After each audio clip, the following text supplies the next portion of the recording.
the season, and the score came on this, a wild pitch. Steve Pearce would score, 7th inning, Orioles up. McFarland out of the bullpen got it done. So did Chaz Rowe. Zach Britton came on for the save.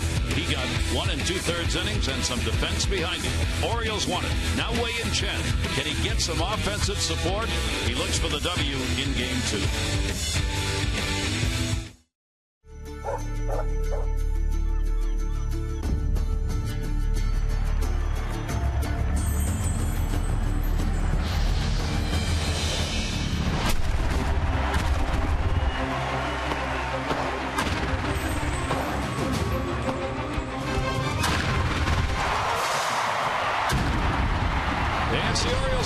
And another beautiful night here at Camden Yards in Baltimore, and a big crowd coming in to see the Red Sox and the Orioles. This is Game 2 of the 3-game set.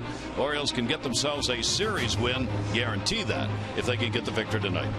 Hi, everybody. I'm Gary Thorne, and welcome. Great ball game last night. Outstanding pitching. Some real fine defensive plays in a ball game that ended in a wacky way with a wild pitch. The Orioles trying to take advantage of playing at home. With a victory last night, the Orioles are now 6th in win percentage in the American League in games played in their own ballpark. And they've got a number of those left before the All-Star break and a chance to make some hay against the American League East. First, let's go to last night. It was a wild pitch, 1-0 win. Last night, it was Barnes who was on the mound when Steve Pearce would score from third base on the wild pitch. It's only happened in Orioles history twice before. September 26, 56 against the Yankees. It was Whitey Ford on the mound. He threw the wild pitch in the 3rd inning, and Tito Francona would score. That's Terry Francona's dad. On September 2nd, 1973, also against the Yankees, Lindy McDaniel was on the mound. Merv Rettenman was the Oriole runner at third base. He would score. That came in the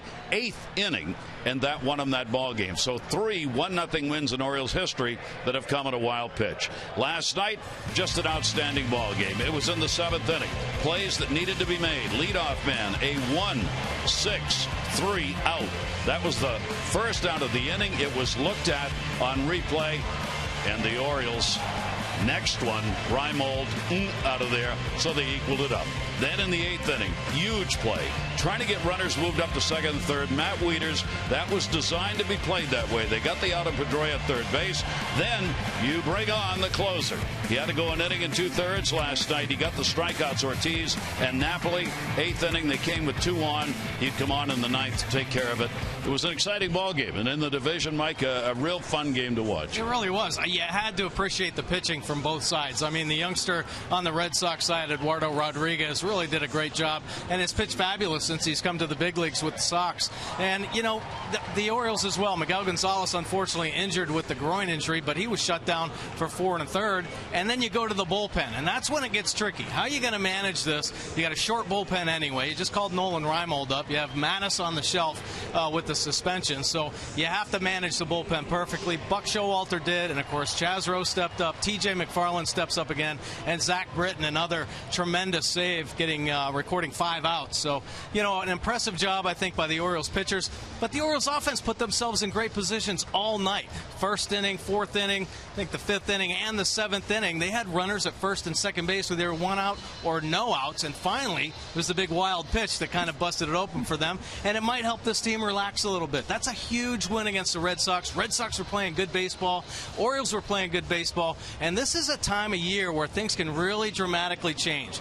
They've got the Red Sox here for 2 more. Yankees coming into town. They have to go back to Fenway. They're playing the Blue Jays again. So in the division, they have a chance to make some hay, like you said, and it's good that they're playing some better baseball right now. All right, Mike, well, let's talk about that a little bit. Let's take a look at what the Orioles have done as far as division play is concerned and everybody else.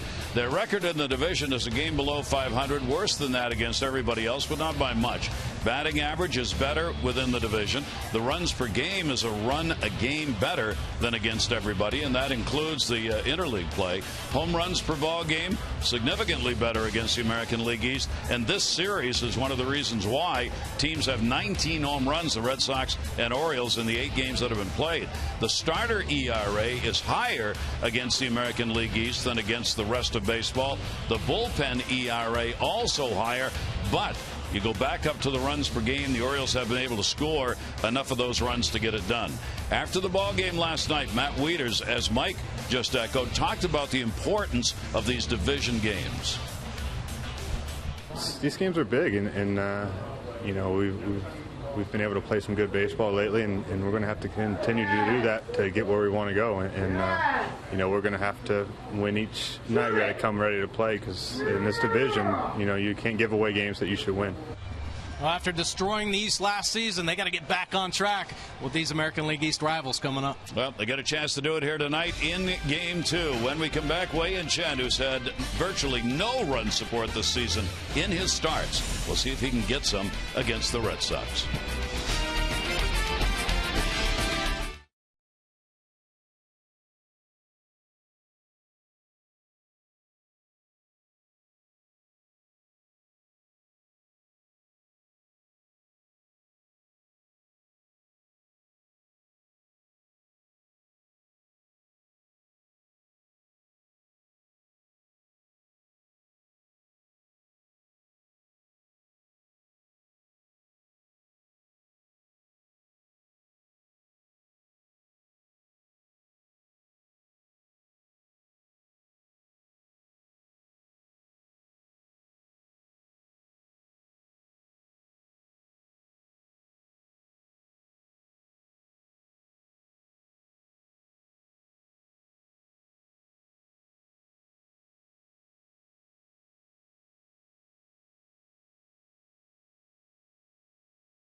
And by Ocean City, Maryland. Put your vacation days to good use in Ocean City, Maryland. Book now at OCOcean.com.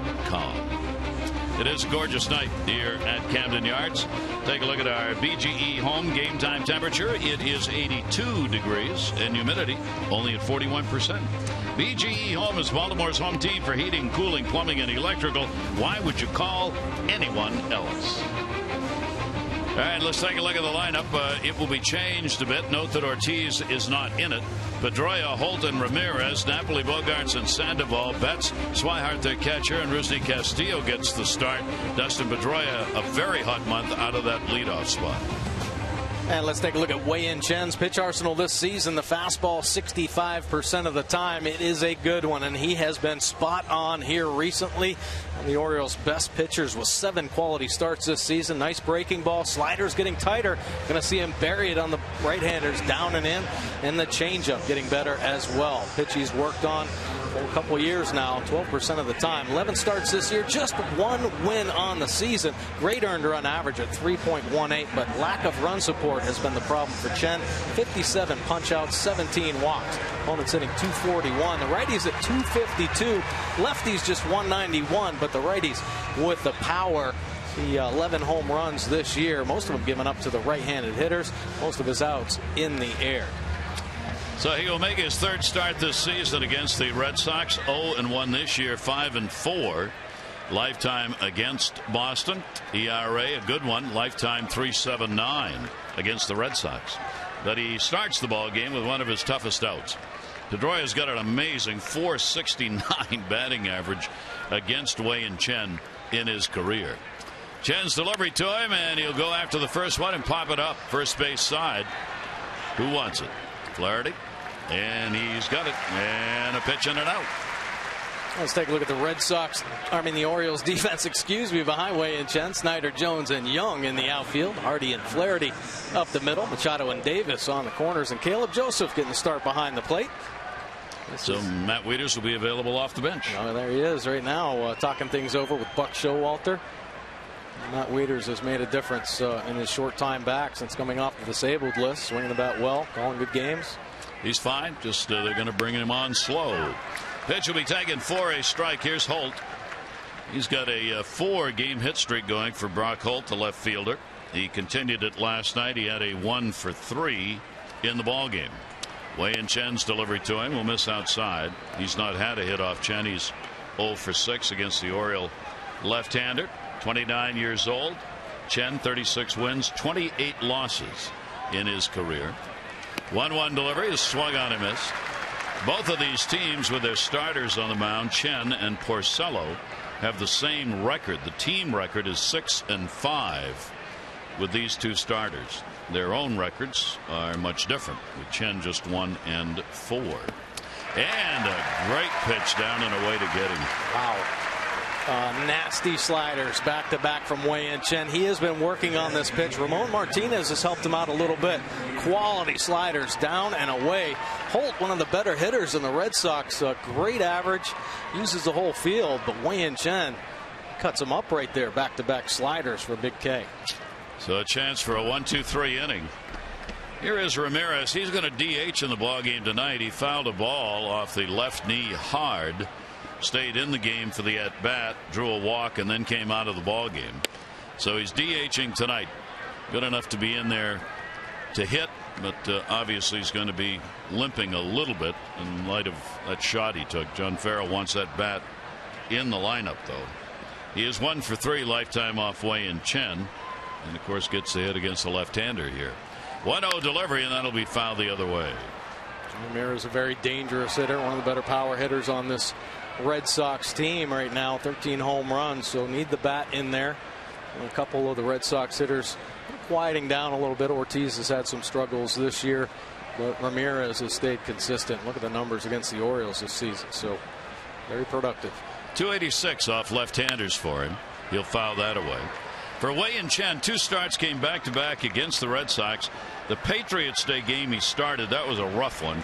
It ended up being just 6 1/3 innings. The game was called.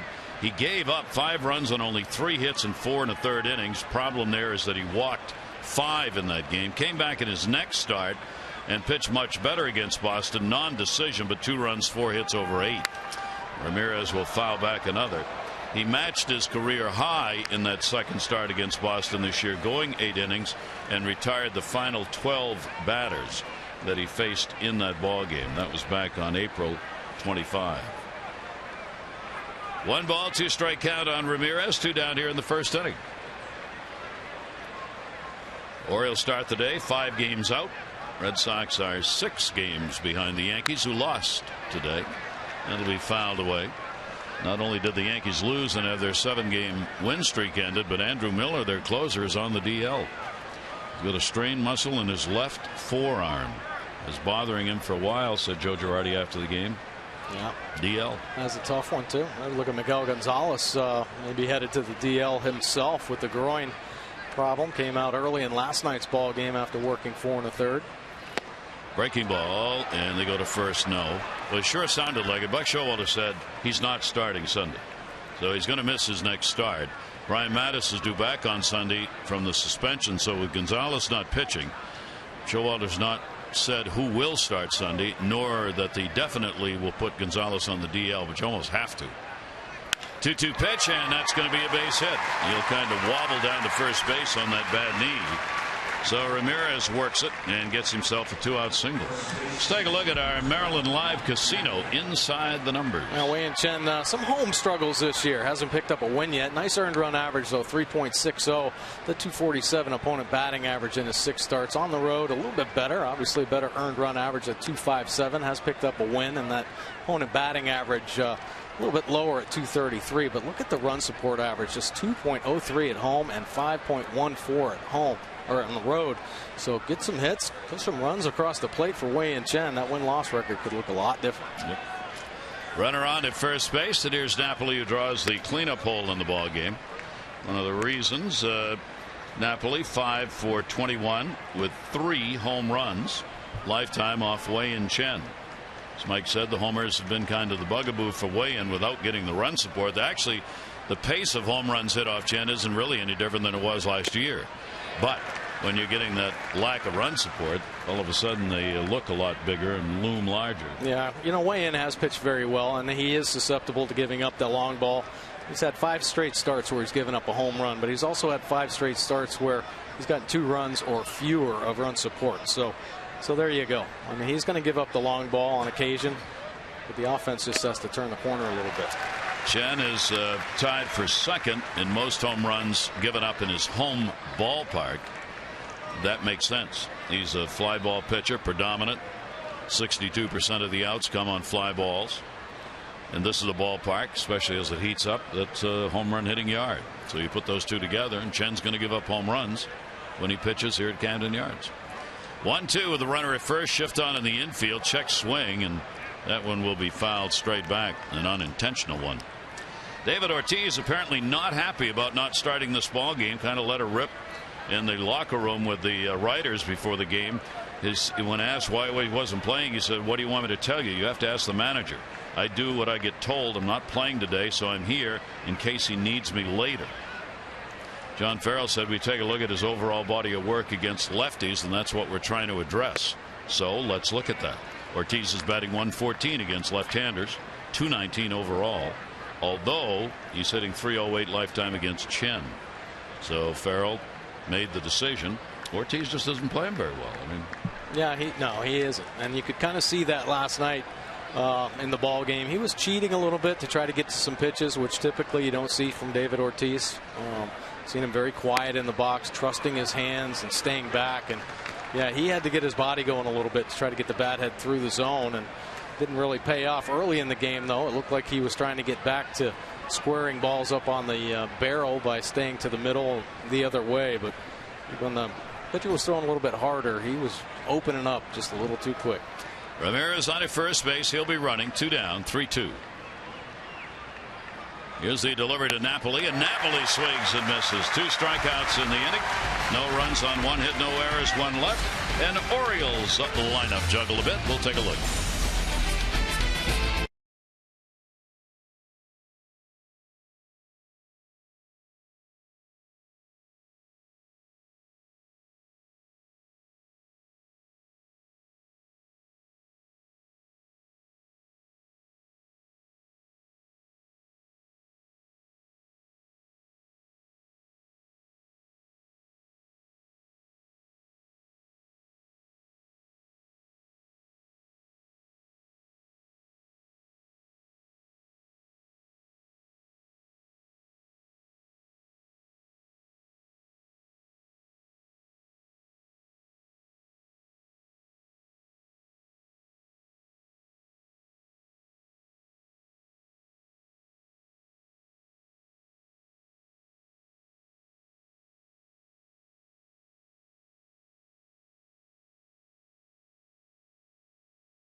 Prove on that. Let's take a look at the old starting lineup, brought to you by Southwest.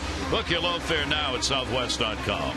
Machado, Paredes, and Jones, Davis, Young, and Snyder, Hardy, Flaherty, Caleb Joseph doing the catching. Adam Jones off to a sizzling month of June.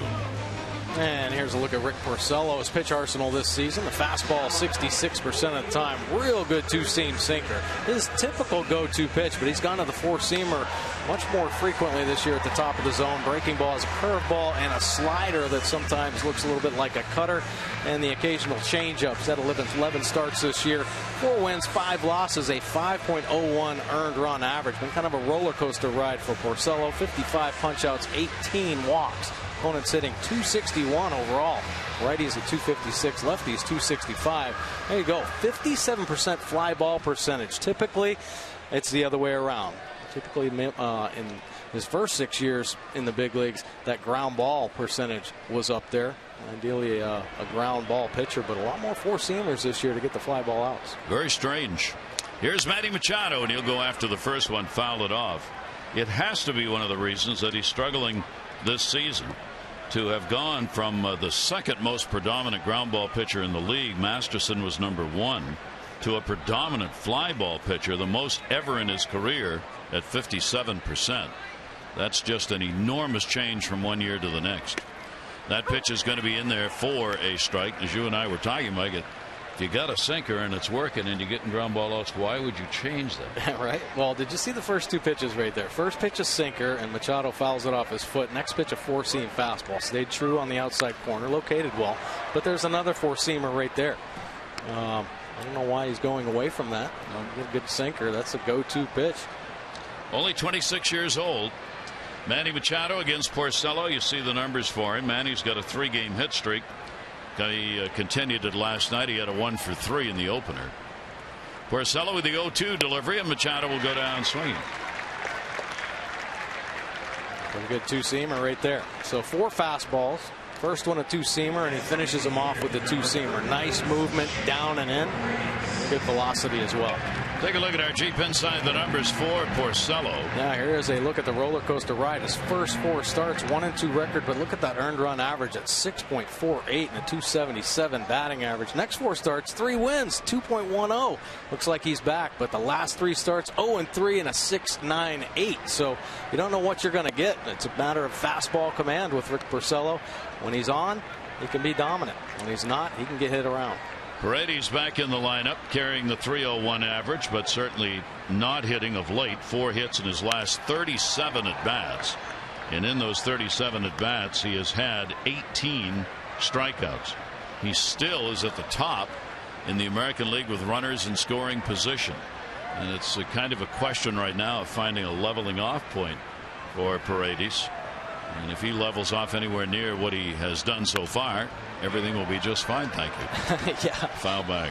Jimmy Paredes got off to a great start. Of course, the start of the season was on the disabled list, but as soon as he arrived, I mean, he picked it up just what he had done in spring training and really didn't look back. Of course, a little bit of a slow streak here last couple weeks, but you expect that. I think Buck Showalter setting him in here in the DH spot because of the early success against the Red Sox. Saw those numbers. What a great off-speed delivery that was. 74 miles an hour. 2 Ks. Well, Porcello has the ability to mix up his pitches. Here, a nasty breaking ball. Takes a lot off. Just 74 miles an hour, but look at the nice location. Down and away, and a good finish to get Paredes. So 2 down. That'll bring up Adam Jones.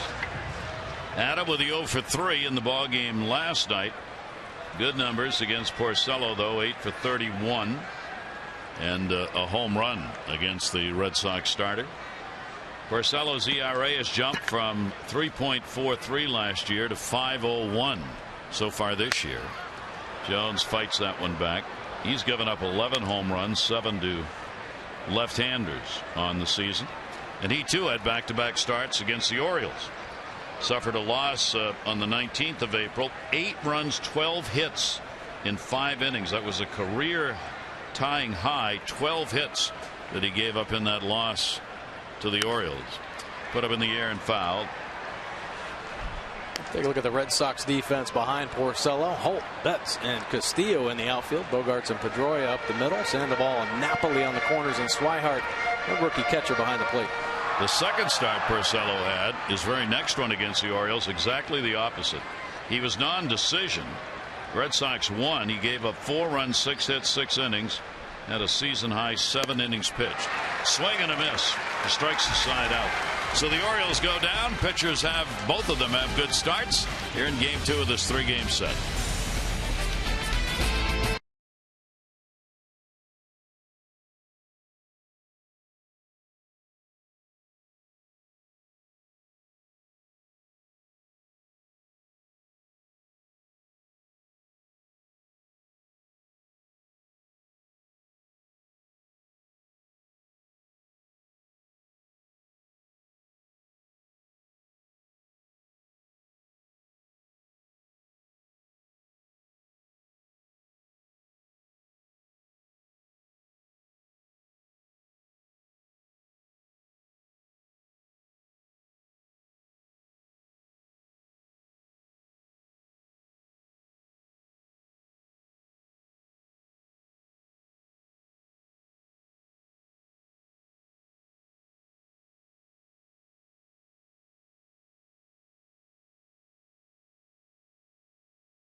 Old one to look forward to Miller time later in tonight's game, brought to you by Miller Lite. Just to get up into the 90s next couple of days as summer has arrived and school's almost out or is out depending on what school system you're in. A couple of young fans on hand here ready to go, decked out. Twins? Looks like it.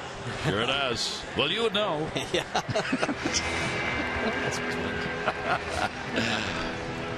All right, Wei and Chen. You'll face Bogaerts, Sandoval, and Betts here in the second inning. Bogaerts has a 5-game hit streak going. He is hot. Bogaerts has the 3rd best batting average so far in June, and he's tough on lefties. His average against left-handers is .327, and that is 9th best in the American League. Yeah, he's really picked it up with the bat. Been a little bit up and down, but certainly on a hot streak right now. Playing great defense for the Red Sox. Always a challenge when you get a young player in the middle of the infield. But one of the top defenders as well as offensive producers as a shortstop. 2-0 delivery. He's going to miss down low. Orioles have held him down.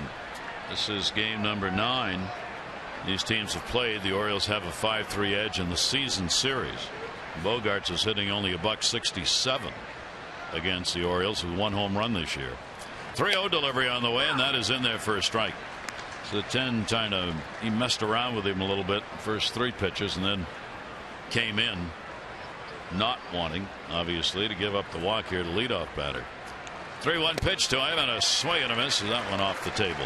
Well, you got to make some quality pitches. Of course, one of the hotter hitters. You better be careful and not leave anything over the middle of the plate. And you see him working the perimeter right there. Even another great fastball at the bottom of the zone to even the count up. 3-2 delivery on the way. That'll go to center. Jones backing up. Warning track. Wall. And it's off the base of it. Plays it barehanded. Throw to second. And just missed.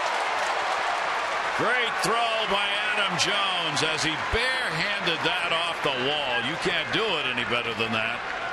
It'll be a double, at least for the moment, for Bogaerts. A great throw. A nice tag by Hardy. Look at him fight for position there. Keeping the feet on the base. Lets the ball travel. What a great picture right there. That is how you put a tag on. Probably got him. He got him. I think he's out. What a great play. Great play by Jones. Great tag by Hardy. Right there. Oh, yeah. I mean, he's out of there. Buck Showalter is waiting, and he's going to come out and challenge it. And I have a feeling Bogaerts already knows. Bogaerts kind of had his head down thinking he was out yeah. when he went in there, and then all of a sudden the save call came. Chris Guccione, second base umpire. You might not get that call if you do not hold on to that bag the way JJ is. He is fighting for position right there. If he has to bring that right foot off the base, it might end up becoming out of position to put a tag on. Beautiful job by Hardy. You hear Buck Showalter giving him praise all the time about being a great tagger at second base. Another good look there, but let's not forget it was Adam Jones who made the beautiful play off the wall. He's out. That didn't take long, and there's no argument from Bogaerts. Adam Jones with a great assist on a tremendous play. From center field gets Bogaerts trying to stretch the single into a double. Yeah, great play. Now this Orioles outfield is leading American League in assists. Adam Jones picking up his 5th. Look at that bare hand play. Very athletic play for a center fielder. Getting the momentum going towards the base and a perfect strike with Hardy slapping the tag down. Great defense there. Looks like this is going to be the series of replays. We had 3 of them in the ball game last night. So here is Sandoval, the switch hitter, had an 0 for 4 in the game last night. He's not had a hit off Chen in 6 at bats against him, and he will foul that one away. Boy, these calls in last night's ball game where you went to the replays really mattered. I mean, they were leadoff situations in innings of a 0-0 or 1-0 game. So Adam Jones with his 5th assist takes off the leadoff man here in the 2nd inning, Bogaerts. And Bogaerts knew it. To his credit, he just got up and ran into the dugout. Here's the 0-2 delivery by Chen. Breaking ball had him fooled. He tried to wait on it. Still way out in front of it. And a 2-strike count on the former Panda Bear in San Francisco. You don't hear that term anymore, though, since he's gone to Boston. No, once he starts hitting a little bit better, they might bring it back. But he's had some struggles offensively, and you see him hitting left-handed against Wei-Yin Chen. He was a switch hitter. For the struggles from the right side, he made the decision to stick it on the left side. Sandoval this season 2 for 41 batting right-handed, and that'll be taken away. Left-handed, all 5 of the home runs he's picked up and the 5 doubles, those are his 10 extra base hits this year. All have come from this side of the plate. 2-ball 2-strike count on him, and he loops it. That's going to be a fair ball. It'll roll into foul territory. Snyder over. Here's Sandoval trying for 2. Here's the throw, and he's out. Now it may be Farrell's turn. Oh my, the outfield of the Orioles on attack here in the 2nd inning as Sandoval gets nailed by Snyder. And here you go. Orioles outfield once again. First in the majors with now 20 outfield assists. Snyder picking up his 4th. Another great tag by the Orioles infield. Unbelievable piece of hitting right there. Nasty slider down and away. And Snyder, great pursuit angle. The pirouette throw, one hopper, and Flaherty slapping the tag down. Another infielder holding his position there. Great accurate throw by Snyder. Pitches on the mound, batters in the box. There'll be no replay. And with 2 away, the pitch will be taken for a strike by Betts. I don't think I've ever seen an inning started with 2 outfield assists for outs on what were base hits. Mookie Betts, and he'll take it on the inside corner for his strike. That's 1 for 10 off Wei-Yin Chen. You see the 0 for he had in the ball game last night. Chen's got a chance to face 3 batters in an inning where he gave up 2 hits. That one goes to center. This time Jones over, and he makes the catch. All rise, salute the outfield. An unbelievable inning. Snyder tossing him out at second. Jones tossing him out at second, and then hauling this one in the gap. That's defense. And it remains a scoreless ball game.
from Montgomery Village has won $500 for being selected.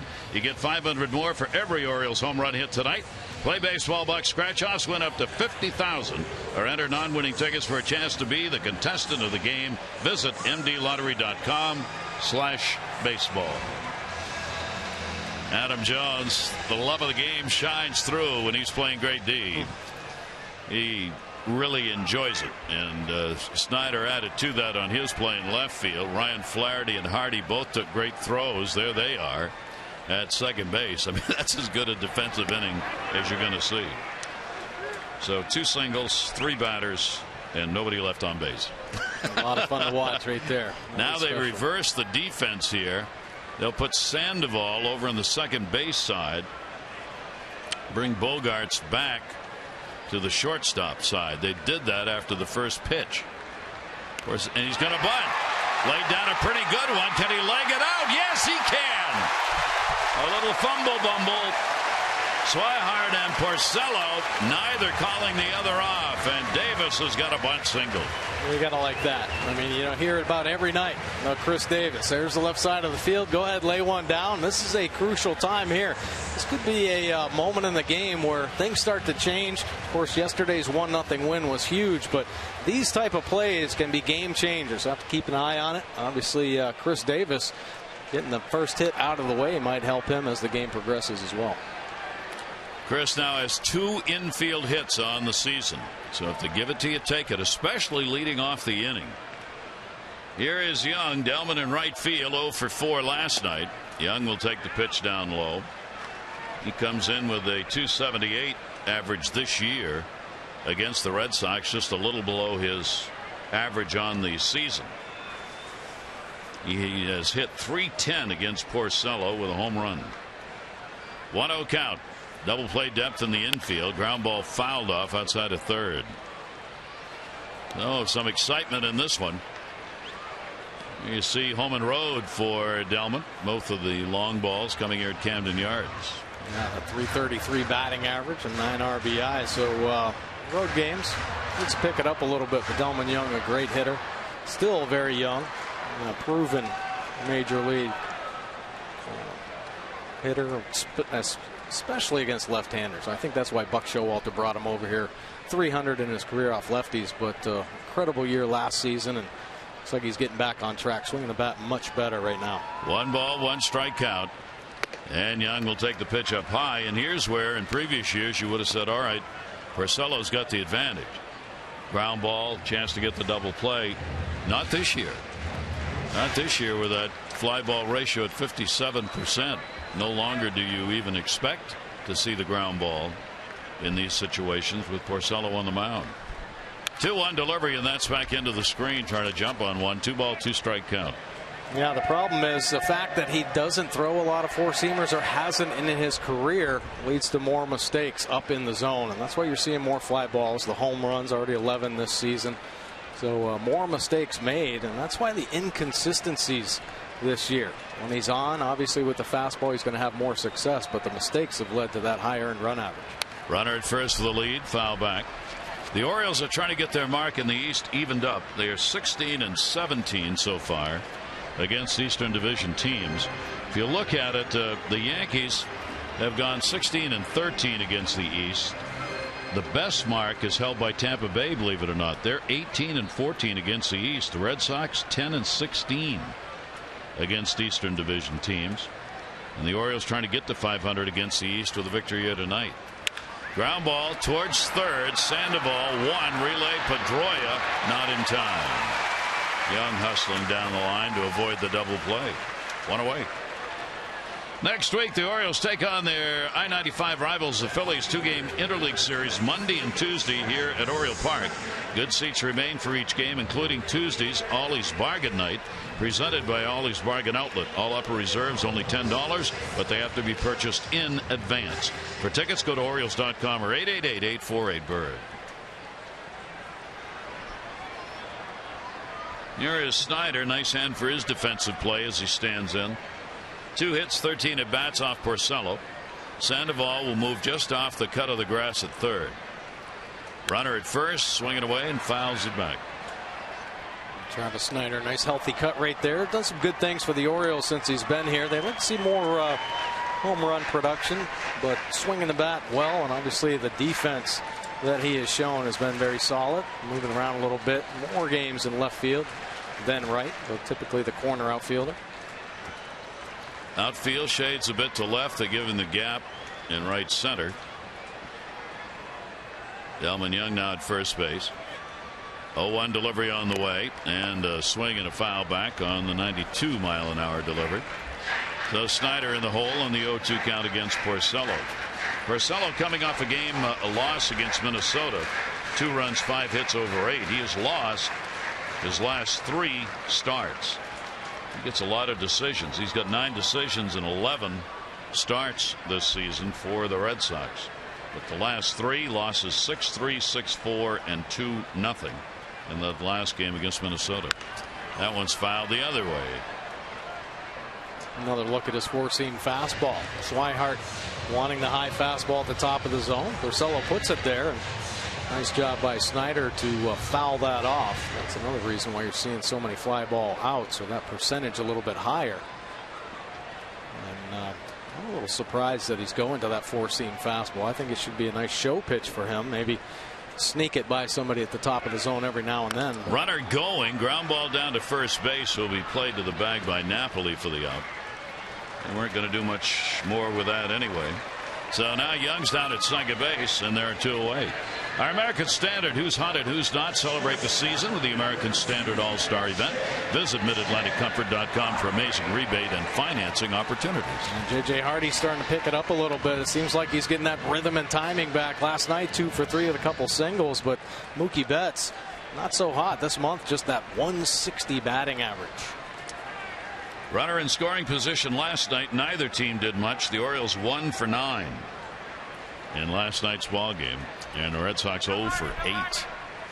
Now a runner in scoring position. Scoreless game, 2 down.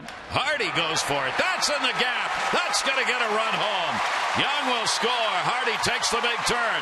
He'll try for 2. The throw. Pedroia the tag. Not in time. RBI double. Orioles lead at 1-0. Perfect timing. Hardy is getting hot. Nice swing on the high fastball, picking up his second double. You can see Delman Young running so well, able to stay out of that double play, gets himself down to second base, and then scoring for Hardy on the double. Here it is, the 4-seamer up in the zone, and J.J. staying on top. Beautiful swing, driving it into the gap, and Delman Young can walk home from there. J.J. Hardy has to turn it on a little bit. He didn't want to get thrown out of second base. Nice play. 7th RBI as he brings Young in, and he's now 6 for 19 with runners in scoring position. Here's another chance for Flaherty. Orioles getting an opportunity here with 2 down. I was looking today that these Orioles average with 2 out runners in scoring position is 256, 4th best. Yet they have scored the 2nd fewest runs with 2 down, and the reason for that is they've had the fewest opportunities in the American League with runners in scoring position, 2 out. How about this, taking advantage of it here? They're 2 for 2. Here's the throw coming to the plate, not in time. Throw to second, not in time. Flaherty drives one in and takes second base on the throw. 2-0 O's. Orioles playing some winning baseball right now. I mean, the first couple innings have been tremendous. Defense has been right at the top, and some beautiful clutch hitting here and base running. J.J. Hardy at second, getting a good secondary lead on the flare from Flaherty. Holt trying to make that throw, but Flaherty reading it high, and he's able to get himself in a scoring position. And Mike, you saw Sandoval there, the cutoff man, pointing to second. He wanted Holt to throw to second to hold the runner at first. He didn't. He overthrew him. Yeah, would have been the smarter play. I mean, that type of ball that was hit, you gotta, even outfield has to judge the speed of the ball and the speed of the runner. That was a soft hit line drive, so Hardy had a good jump. They weren't going to throw him out. Better keep that guy at first base and out of scoring position. So Holt making the wrong decision there. So the Orioles 2 out RBIs. Hardy and Flaherty get him. Now Flaherty's on at second base, and Caleb Joseph the chance. Caleb's done well for the Orioles in the RBI department this season. Pitch to him will be taken for a strike. Caleb Joseph with runners in scoring position is hitting .393. Let me repeat that, .393. Yeah, good numbers. Some clutch numbers there for Caleb Joseph. Nothing but good things that he's done since he's come up here. Nice job handling the staff. Wieters has been recovering. And now probably not going to see as much playing time. But listen, he's got a lot of experience now at the major league level. I think he's going to be a big contributor for this team this season. 2 runs in. Orioles up 2-0 on just 3 hits. 0-2 count. Flaherty off second. And Joseph will pump that one back foul. So the Orioles get to Porcello here in the 2nd inning. That's getting to somebody who's struggling early. Can really get to the mentality of that pitcher. Oh, definitely. And the whole team as well. I mean, it can bring everybody down. Oh, this is going to be one of these ball games for Porcello tonight. He doesn't have it. And you know what? How it stems? It stems from the great baseball and the hustling that the Orioles did. Delman Young beating out that double play ball changed the whole dynamic of the inning. I mean, great hustle. That's and what the defense fired it up. Coming back to the dugout. Play that kind of D in the half inning before. And Buck Showalter's ball club put it all together here in the inning with that outfield play that took away any chance the Red Sox had in the top half of the 2nd inning. 0-2 count, 2 down. Joseph jammed on that one and will be a strikeout victim. 4 Ks for Porcello, but the Orioles get a couple of runs on 3 hits, leaving 1 on, and it is a 2-0 Orioles lead.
Star-studded outfield, Adam Jones with a beautiful play, barehanding it off the wall.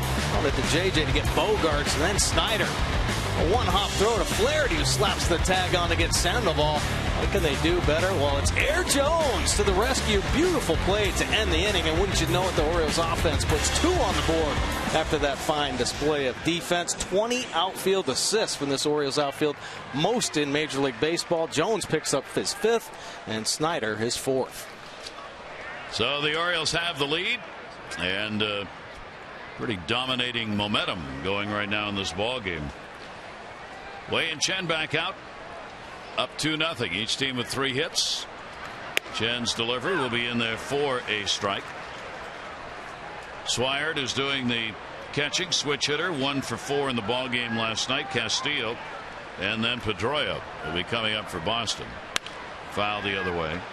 The Red Sox against left-handed starters are 8-9 on the season. They are 10th in win percentage in the American League against lefties. They have not had a very good average against left-handers. .227 against lefties. .254 off righties. Another Souvenir back into the seats, and the 2-strike count remains on the catcher, with Chris Davis giving chase.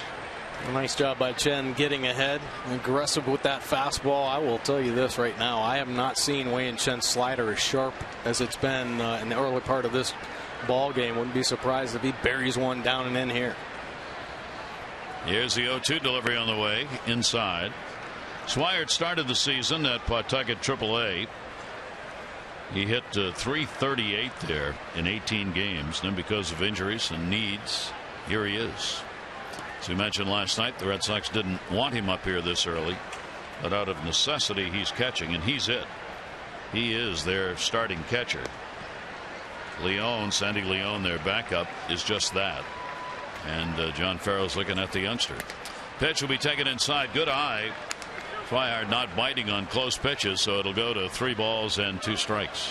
Well, good sign our young player be this patient. Typically you fall behind, you get a little aggressive and over anxious. Ground ball towards second base. Flaherty's got it. 1 down. Beginning on Friday, the Orioles have the Yankees coming in. It's a 3-game weekend series. Tickets going fast. Don't miss out. And for each game, fans are encouraged to bring any non-perishable food item and/or cash to the ballpark to benefit the Maryland Food Bank, part of the annual Orioles Reach Food and Funds Drive. It's presented by One Main Financial, and food donations are being accepted at participating One Main Financial branches. For tickets for the ball game, Orioles.com. 1 away, and the pitch taken for a strike. Nick Castillo came into the ball game when Ramirez had to leave after fouling that ball off his knee last night. Ended up with an 0 for 2, and he will foul that one back. So a lot of strikes being thrown here, especially early in the count, and that's important for Wei Chen. He gets a first strike, batting average after that's .210. If he doesn't, .275, and he is 6 for 9 first strike pitches so far. Oh, he looks good, holding some good fastball velocity. 94 right there with the fastball, and it is a smooth, easy delivery. That fastball gets on hitters. It surprises them, and when he starts moving it in and out and then rides it to the top of the zone, man, can he be effective? And he has been. 0-2 delivery again on the way, and again Castillo coming out after it will foul that ball back. Take a look at Wei Chen this season, ahead in the count. Still sticking with that fastball, 64%, but that slider comes into play 26% of the time. And the change one day will be a big time pitch for Wei Chen. 0-2, and then he wrinkles one at 82 miles an hour for the strikeout. Nice pitch right there from Wei Chen, located very well on the inner third, but nice late finish. Look at that sharp bite at the end of that pitch. Wow, beautiful breaking ball. Throwing it hard, getting it on the side, finishing down and in. Beautiful pitch from Chen. Nice follow through, finishing out in front, and that's why that breaking ball is so sharp. 2 down. Leadoff batter Dustin Pedroia. Pedroia will take the pitch. 2 down, nobody on. Pedroia popped out his first time up. 15 career hits against Chen are the most any major league player has against him. And that ball's ripped in the air. Snyder over, will not have a play on this one. Pedroia will hold at first base. So Pedroia gets a 2-out single here in the 3rd inning. And Wisely stays at first. Seen enough outs at second already, have the Red Sox. So the Red Sox pick up hit number 4, and that'll bring Holt to the plate. Holt, a strikeout victim, his first time up. Holt against the Orioles. This had a real good season. 9 for 20. 3 home runs against the Orioles this year. Pitch will be inside to him. Yeah, Holt's a nice player for the Boston Red Sox. Would be for any team. Very versatile. We've seen him in the outfield, but it can also play a great infield defense all over as well. 3rd, short, and 2nd base, and doing a nice job with the bat. Sprays the ball all over the field. And he hits righties and lefties. No swing on that. 290 off left-handers for Holt, and 301 against right-handers. So just about exactly the same both ways. And he's having a good June. 368 here in June for Holt. 2-0 count. Pedroia short lead. And the pitch will be in there for a strike. Pedroia being so careful over there, he actually was going back to the bag on the delivery. David Ortiz not playing tonight, just coming out from the clubhouse to the bench. Not real happy apparently about not playing. 2-1 delivery on the way, breaking ball that's going to miss inside. So the count goes 3-1. Holt gave chase to that slider in his first at bat, not only once but twice, so lays off it there to get himself into a good hitter's count. Little breeze blowing out towards center at the moment. 3-1 count. Pedroia not going anywhere, and that will be fouled away. So the count goes full again. I think that's the third 3-2 count Chen has had in the ball game. He's already up to 54 pitches thrown. As happened last night with Gonzalez, even with his limited time in, after he had to go out 4 1/3 innings, the pitch count got up in a hurry. Yeah, Red Sox known to make pitchers work. 3-2, 2 down, runner will go. Pedroia leaves first, and that's down the line, and that will be a fair ball. Snyder's going to chase it into the corner. Pedroia's being waved home by Butterfield. He'll come to the plate, throw in, one hopper, not in time. It's a double and an RBI for Holt. So both teams picking up 2-out RBIs in the ball game, and it's 2-1-0s. Holt, a very dangerous hitter, 11th double of the season, and he slaps this one down the left field line. And you see that movement, kind of kicks away from Snyder and gets into the corner, tangles him up a little bit, puts it back into Hardy, one of the best relay men in the game, puts it on the money, but just a little too late to get Pedroia. So they answer with the 2-out RBI by Holt. And the Red Sox now with the potential tying run on at second base here in the third inning. And here is another dangerous hitter in Hanley Ramirez. Holt picks up his 13th RBI. Ramirez with 2 down, picked up a single his first time up. He puts that one up in the air, shallow right. Flaherty's got the angle at second, and he will make the catch. So the Red Sox will pick up a run on 2 hits. They leave 1 on, and it is a 2-1 Orioles lead.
Inning, Orioles. Davis starts it out. How about that? A bunt base hit, his second of the year. It would be Young, a fielder's choice. It ended up on base. Then Hardy, RBI double. Flaherty, RBI single. Ended up at second. The Orioles 2.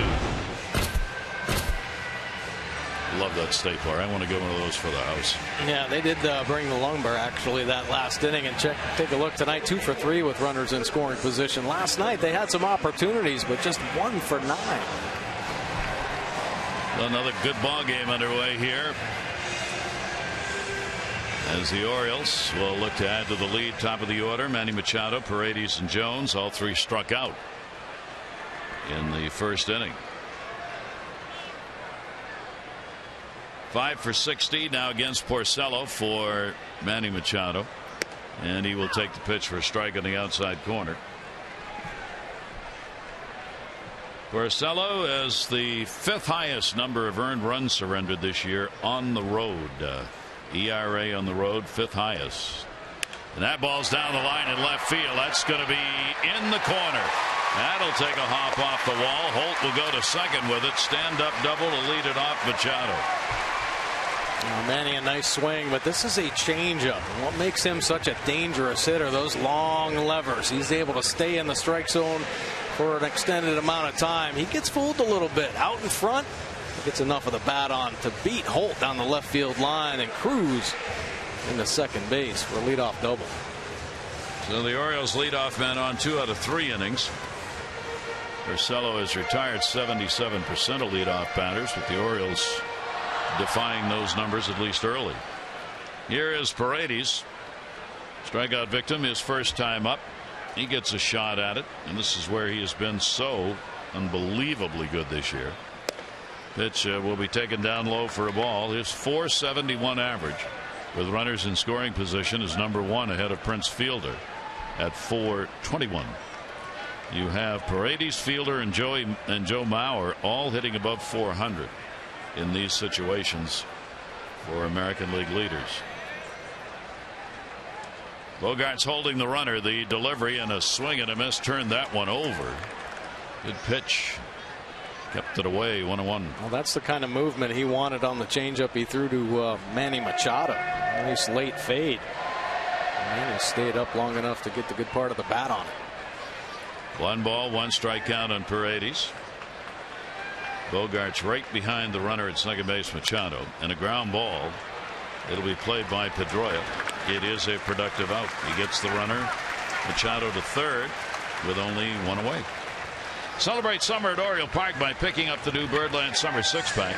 Any 6 remaining games throughout the season enjoy savings up to 20% off cost of single game tickets, and you build the plan. You can base it on rivalry games, popular promotions like bobblehead dates, t-shirt nights, fireworks. You decide. For details, Orioles.com/6-pack or 888-848-BIRD. So Adam Jones, lots of ways to get this run in, and he'll be helped out by the infield moving in. So John Farrell, even though it's only the 3rd inning, not willing to surrender another run, with the Orioles leading it by a score of 2-1. And Jones will take the pitch for a ball.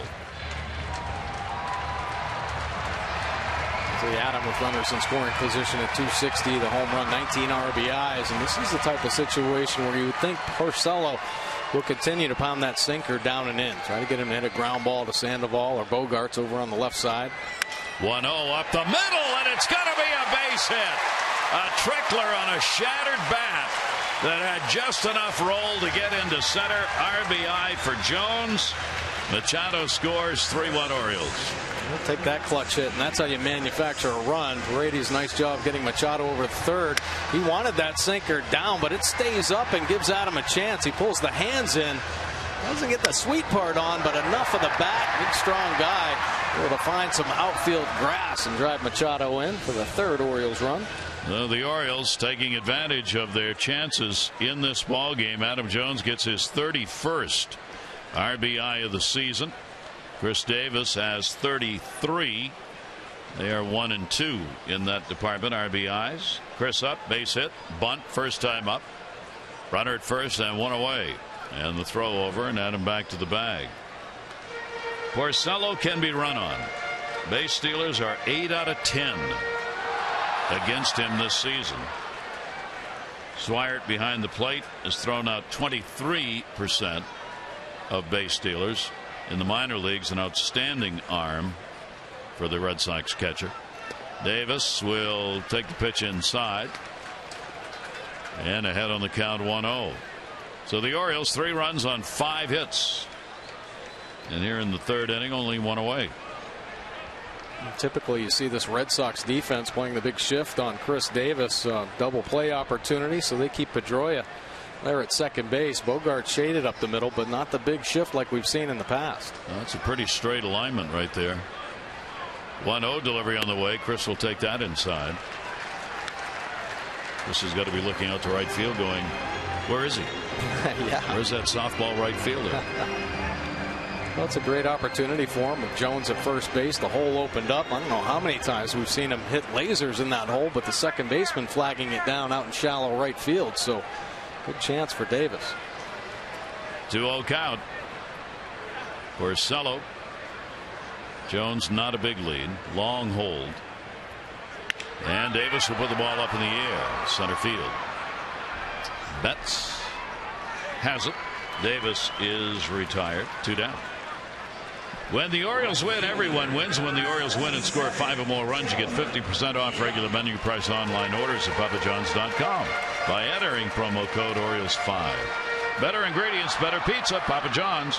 Valid at participating Baltimore area Papa John's. Well, Davis didn't get out of the box very well. Something going on. I think he was grabbing a leg or something. So meeting with Richie Bancells, head trainer there. Here's Delman Young, 2 down, and Young goes to second base. Pedroia's got it. He'll go to first. That'll retire the side. The Orioles get a run, though, on a couple of hits. They'll lead 1 on. RBI for Jones. Question now, is Davis all right or not?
Exciting ball game. 3-5-0 for the Orioles. 1-5-0. Chris Davis remains in. Yeah, stretching out that left leg. See, after the swing, immediately reaches back there. Looked like a cramp. Not in the leg, and I think that's why he's back out on the field talking to Richie Bancells and Buck Showalter, saying, I think it just cramped up a little bit. Feels fine. And the pitch taken for a strike, so Chris, at least for the moment, still in the ball game. You always worry about that being a hammy when you see somebody reach behind like that. Sometimes when they cramp up, they don't let go. Yeah. It can lead to problems. Napoli at the plate. That one will bounce all the way to the backstop. Strikeout victim, his first time up. Top half of the 4th inning. Orioles trying to win this series. If they win this game, it'll be their 10th series win. They're 9-8-2. Their series record this year. That pitch is going to miss outside. Chen, no walks, 3 strikeouts through 3 innings. Porcello, no walks, 4 strikeouts. But Porcello's given up 3 runs, 5 hits. Chen, 1 run on 5 hits. Shift on in the infield. Foul back on a pitch up in the outside part of the plate. 2-2. Yeah, dangerous spot. Napoli likes to get those arms extended. He lets it fly. Now, he has had some troubles average-wise this season, but still very dangerous with the power. 9 home runs, so can do some damage on mistakes. He's got the really bad average on the road. That'll be fouled away. Napoli At Fenway, he's hitting .250, but on the road 174, and that 174 average is the 4th lowest batting average in the American League in road games. Willie Davis, the hitting instructor, I'd like to pump those numbers up. 2-2 delivery on the way. Kind of tomahawked that ball to left field. Snyder's under it, and he's got it. Napoli retired, 1 down. Well, show us what you got, Birdland. Adam Jones wants you to challenge him to anything. Just tweet your challenge using hashtag #IChallengeAJ. Do it all week long for your chance to win. Visit masson.me/IChallengeAJ to learn more. It's brought to you by Care First Blue Cross Blue Shield, who encourages each of us to take a step towards a more active lifestyle. I'll tell you what, if you're going to challenge Adam Jones, you better be good, because after watching those 2 plays he made in the 2nd inning, and if it's anything athletic, I'd stay away from it. Maybe stick to the eating part, something that's going to be a little more fun. The pie eating thing still is what I want to see him do. 0-1 count. Bogart's a base hit, then get thrown out trying to extend it. That was the play made by Adam Jones. On review, the safe call was overturned. Jones, a barehanded bounce off the wall and got it in to get him. Fouls that one back upstairs. Interesting, the Red Sox, known as the great patience team over the past few years, and even their owner, when meeting with the press and fans a couple of weeks ago, started talking about how the Red Sox need to be more aggressive at the plate. That his words were, baseball has changed. You no longer can wait. There is no such thing as a fastball count anymore. You better get a fastball early, and you better go after it. Well, there's some truth to that. Yeah, because the game there certainly are no fastball counts anymore. I mean, we see 3-0 breaking balls, 3-1 curves, changeups. You're not guaranteed to get a fastball because the count happens to be something. 2-2 is grounded foul. Orioles have done that. Orioles are some of the swing at about as many first pitches as anyone in the American League. I think they're 27th in Major League Baseball at not taking the first pitch. Well, it's an aggressive team. Unfortunately for the Orioles, though, they swing and miss a lot. Yeah. So, it's good if you can swing early and get some base hits, put some pressure on the defense. But when you're swinging and missing and find yourself falling behind, that's when some problems happen. Bogaerts takes the breaking ball. Another 3-2 count. 5 3-2 counts, Kevin says. Whatever Kevin says goes. He's got the computer. Not that that matters. I know what he's watching. 3-2 and a swing and a miss. The chin comes back on him and gets the strikeout. That's the 4th. Maybe not exactly where he wanted that pitch, but has mixed it up enough to even the hanging slider get away with it. Caleb Joseph wanting him to bury it down and in, but he leaves it a little too soon. And it stays up in the zone. But just the fact that the fastball's been good and he's mixed up enough, able to sneak one by Bogaerts for a big strikeout. 4 Ks for Chen. Breaking ball didn't. Sandoval takes it up high. Sandoval got his first hit off Chen in his career. Now 1 for 7, but he too got thrown out. Snyder got him trying to extend it. Breaking ball just froze him. 1-1. You wonder, does Chen know what to do now with 3 runs on the board from the Orioles offense? Hurry. You mentioned 5 straight starts. They've scored 2 runs or less for him. Foul tipped into the mitt for a strike. 1 ball, 2 strike count. Chen, like most of the Orioles starters, pace compared to previous years really picked up. 1-2 delivery, and he got him. Swinging at air on that one. Chen's got 5 Ks, 2 in the inning. Retires the side in order. Mazda Duops, Travis Snyder, J.J. Hardy, Ryan Flaherty. When we come back to Oriole Park at Camden Yards.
Masson, brought to you by Southwest Airlines. Book your low fare now at southwest.com.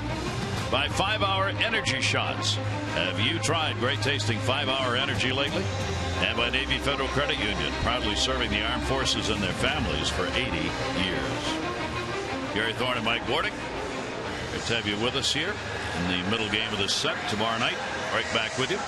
Chris Tillman, Wade Miley, the scheduled starters. 6:30 O's Extra, 7 o'clock for the ball game on Masson. Travis Snyder will lead it off against Porcello. Snyder grounded out his first time up. Hardy and then Flaherty due up against the right-hander. And the pitch will miss down low for a ball. Cespedes deal bought Porcello to the Red Sox. Their 26-year-old already has 80 wins.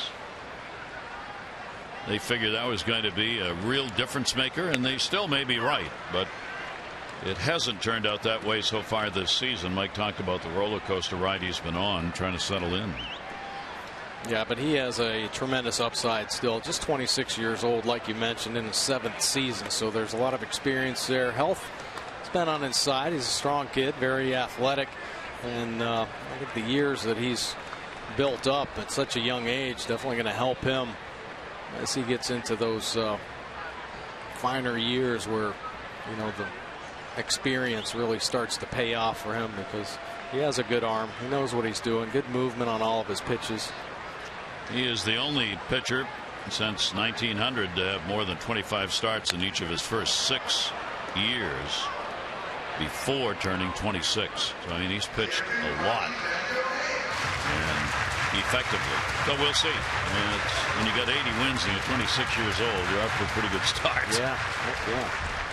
2-ball, 2-strike count on Snyder. Ground ball out his first time up. Pedroia deep at second on him, and the pitch will be inside. So the count goes full again. This time Porcello takes it that way. 3-2.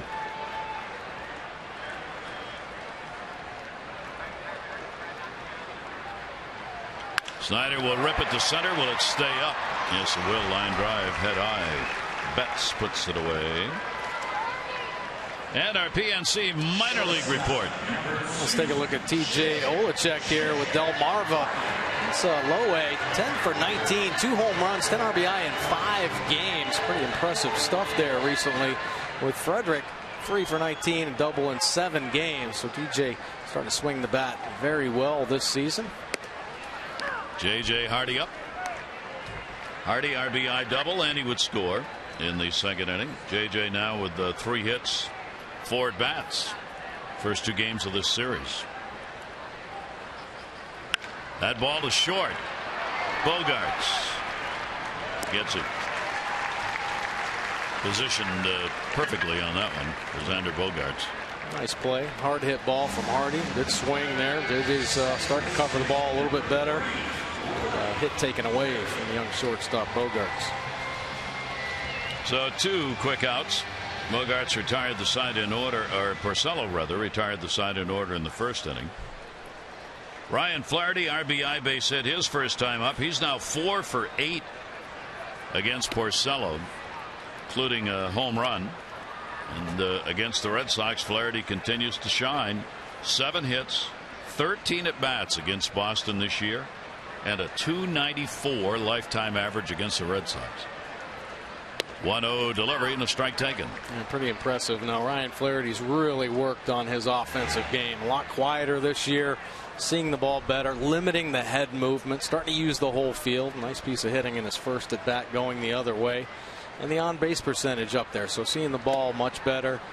Not as susceptible to the breaking ball off-speed pitches like he had been in the past. And I think he's becoming a big part of this offense, especially the bottom of the lineup when he's in there. Good to have him healthy and back swinging. 2-ball, 1-strike count on him. Flaherty up the middle again, and again he's got a base hit out of the reach of Pedroia. So Flaherty is 2 for 2 in the ball game, and a 2-out single The Orioles will try again to mount a 2-out rally and add to that 3-1 lead. Nice approach right there once again from Ryan Flaherty. Not as much in pull mode. Staying hard to the middle, the other way, keeps him honest, keeps the front side closed, and he's able to beat the diving Pedroia for his second hit of the night. Caleb Joseph, the Oriole catcher, hitting ninth. Struck out his first time up. He too has hit well against the Red Sox this year, .286. And a ground ball fouled off outside of third. So the Orioles get their 6th hit of the ball game. Last night the Orioles had only 5 hits in the game in that 1-0 win coming on the wild pitch. That is the fewest hits in any victory this season for the Orioles.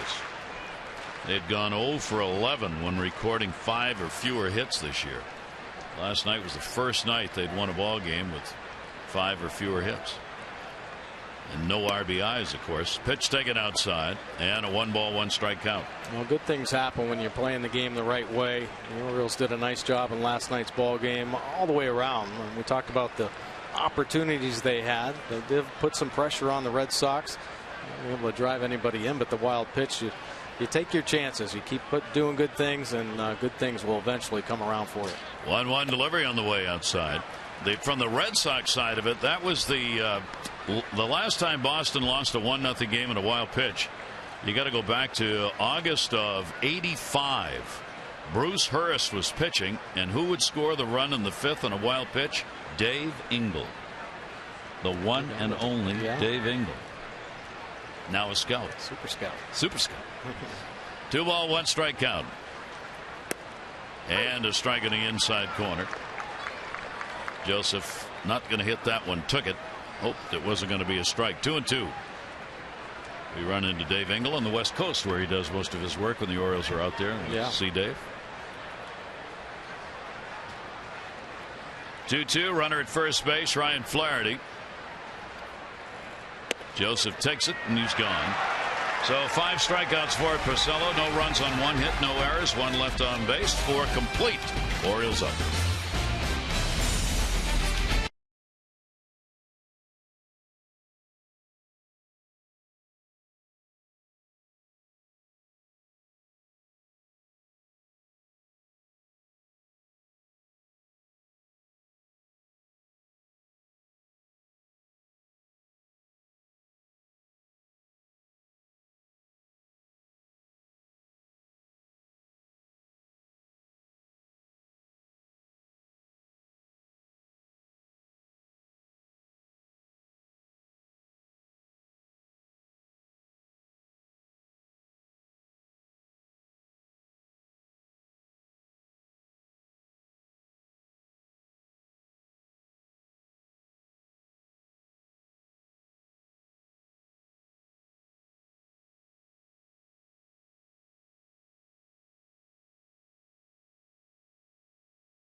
Gary Thorne and Mike Bordick with you. And as the Orioles have done in their winning season since Buck Showalter came, defense always plays an important part in their seasons. That's what we've seen here tonight. Big part of this game. Oh, it's looked so nice, doesn't it? You're getting the backbone back. Matt Wieters came back off his the disabled list. J.J. Hardy's back in the middle of this defense, and Adam Jones, of course, the backbone, the strength of this team, and they are shining right now. Defensively, the infield was as good as any team in the month of May. Defensively, the outfield leading all of baseball in assists. So defense has been a huge key. They've hung their hat on their success the last 3 seasons. They're going to need it to step up again. They had a slow start defensively with some injuries. A lot of different players slid in and just couldn't quite click. But it seems to be clicking right now, and it's fun to watch. Yeah, one is drilled down the line and foul by Mookie Betts. Buck Showalter likes to say defense is something you can control. You can work at it, and they do. You see the fielding percentage, third in the American League. Only 2 errors last 17 games for the Orioles. They've moved up considerably in the ranking defensively in the American League over the last 3 weeks. Yeah, I mean, it is a special defense. They've set records, and it's really the key that holds them together. When you get good pitching and defense, you're going to go a long way, and that's why they've had the success that they've had. You know, the pitching has looked really good. Now that the defense is starting to really lock it down, good things are to come here for the Orioles. Betts flied out to center, and a great catch made by Jones. Not going to fly out this time. That's going to be foul. Not on that pitch. He got a lot of it, but he was out in front of it. And the count goes to 2 balls and 2 strikes. Wei-Yin Chen, no walks, 5 strikeouts. Same thing for Porcello. 2-2 delivery, fouled off, trying to go the other way with it. Wei-Yin this year has had the fewest pitches per innings pitched of any of the Orioles starters. Came in at 15.5. This game a little different, as you would expect against the Red Sox. Those pitches piled up pretty quickly. 2-2 delivery on the way, and another one down the line. That just missed. Mercy. Betts is fouling them all over the place here. Yeah, some tough pitches, changing eye angles, changing speeds. Caleb really working Chen, and Mookie Betts putting together quite an at-bat right now, fouling off the tough pitches. Chen against the Red Sox here at home is 2-1 in his career with a very good 2.81 ERA. 2-2 delivery on the way, and that ball pumped towards the gap. Jones over again. Can he do it? Diving! Adam Jones makes the catch! Spectacular play by the Orioles center fielder for the second time against Mookie Betts. The Gold Glover putting on a show right now in center field. Playing balls off the wall, leaping catches, and here an unbelievable diving effort. Look at how far he goes. Superman.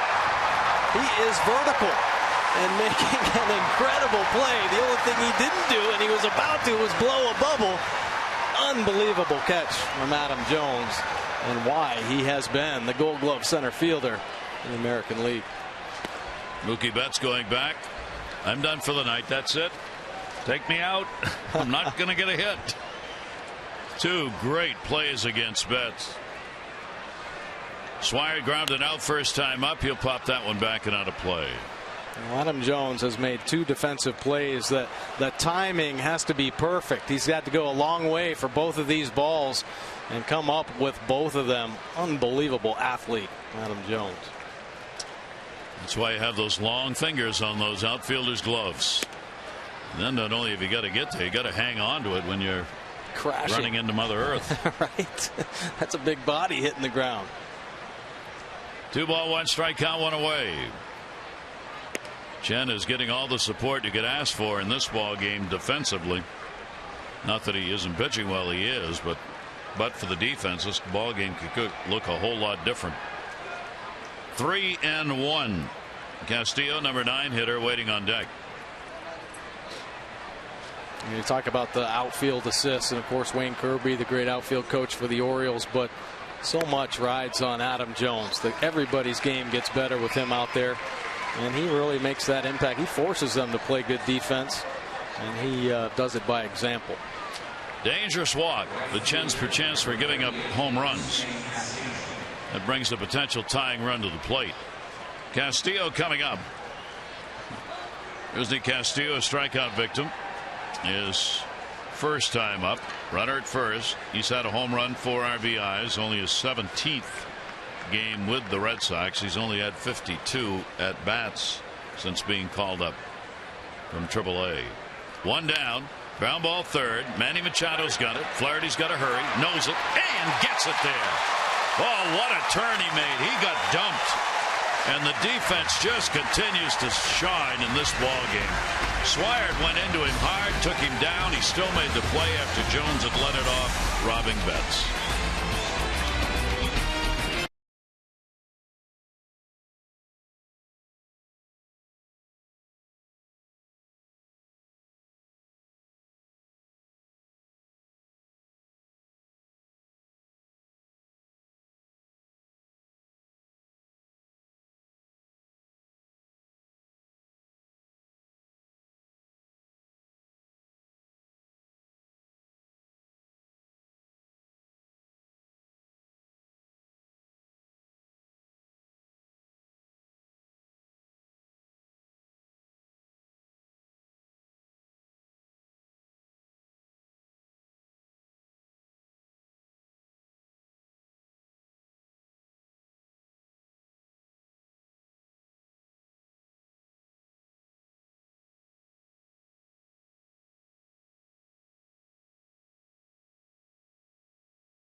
twice from Camden Yards. Right, Flaherty staying hot, driving in J.J. Hardy, who's staying hot himself, picking up the base hit and scoring. Holt, who's been tearing it up against the Orioles this season, able to drive in Pedroia to tighten the ball game. But it's Adam Jones pulling the hands inside, and oh yeah, that ball finds some outfield grass, and he drives Manny Machado in, and he keeps the Orioles offense rolling. Here is the score, 3-1. Orioles have the lead. Remember, Geico, 15 minutes could save you 15% or more on car insurance. Visit geico.com for a free rate quote. So the Orioles with a 2-run lead. Porcello ready to work again to the top of the order. Manny Machado led off the first, led off the third, leads off the fifth. There goes your argument, the leadoff batter never leads off again. Drilled. That's going to be a base hit by Sandoval. Picked up by Holt. Going to go for two. Pedroia's there. The tag, and he's out. That one not even that close. Boy, the outfielders, both teams getting it done, hustling over Bogaerts to make sure Pedroia's okay. Machado asked the same. So a single, and then he tries to extend it and gets nailed by Holt. Well, Holt, a very dangerous outfielder. When you put an infielder in the outfield, their pursuit angles are tight, and he gets to this ball quickly. Machado smokes it by Sandoval, but a perfect throw for being out by a couple feet. See Pedroia keeping the glove down. Machado's momentum carrying through knocks Pedroia off his feet. See him riding that glove through the body of Machado to make sure of that out. Boy, what a strange game in the sense of these assists in the outfield. You generally, if you see one or two in a week, yeah, it's a lot. Here we've had the Orioles have had two of them in the second inning. Now one here for Holt, and two great catches by Jones. Swing and a miss, one of the best pitches thrown by Porcello in the ball game right there. Paredes has struck out and grounded out. That's the kind of pitch Porcello we saw more of in past years. Kept it down in the zone, starts at the knees, falls off. 1-1 delivery on the way. Big cut by Jimmy. 1-2. Yeah, he has a nice full mix against lefties, using the fastball, that curveball that we just saw, the change, and that little cutter slider hybrid. So the lefties, he brings the whole arsenal. Down to first base. Napoli. He'll get him. 2 down. Orioles and Indians going to meet at Oriole Park. 3-game weekend series beginning Friday, June 26th. On Saturday, June 27th, the first 25,000 fans 15 and over will receive the Buck Showalter Garden Gnome. Don't miss this unique keepsake. That'll become an instant collector's item for Birdland fans everywhere. For tickets, Orioles.com or 888-848-BIRD. Put that in your garden. Everything will grow. Has he looked at it yet? He was. I'm sure he has. He has to have looked at it. Yeah. He just won't admit it. No. 2 down. Adam Jones RBI single, and he is struck out. And we'll take the pitch inside for a ball. Porcello working on here. He's trying to hold the Orioles down, hoping the Red Sox might give him a little support in the ball game. It's a tight game. Bogaerts. Napoli high. Got him. He came down on the bag. So it's a no-run, 1-hit, no error, nobody left on inning. And it remains a 3-1 lead for the Orioles.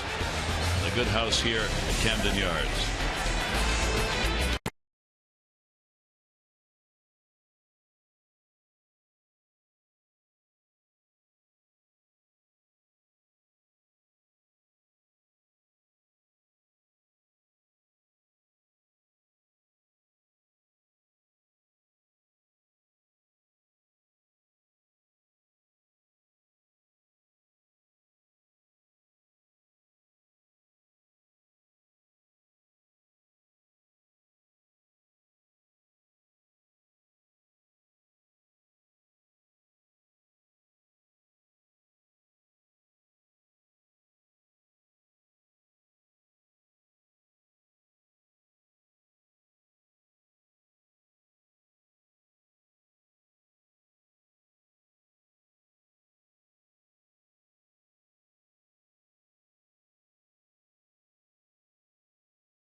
Starting to heat it up for the Yankees. 2 multi-homer games since June 5. The Yankees did lose today to Washington in 11.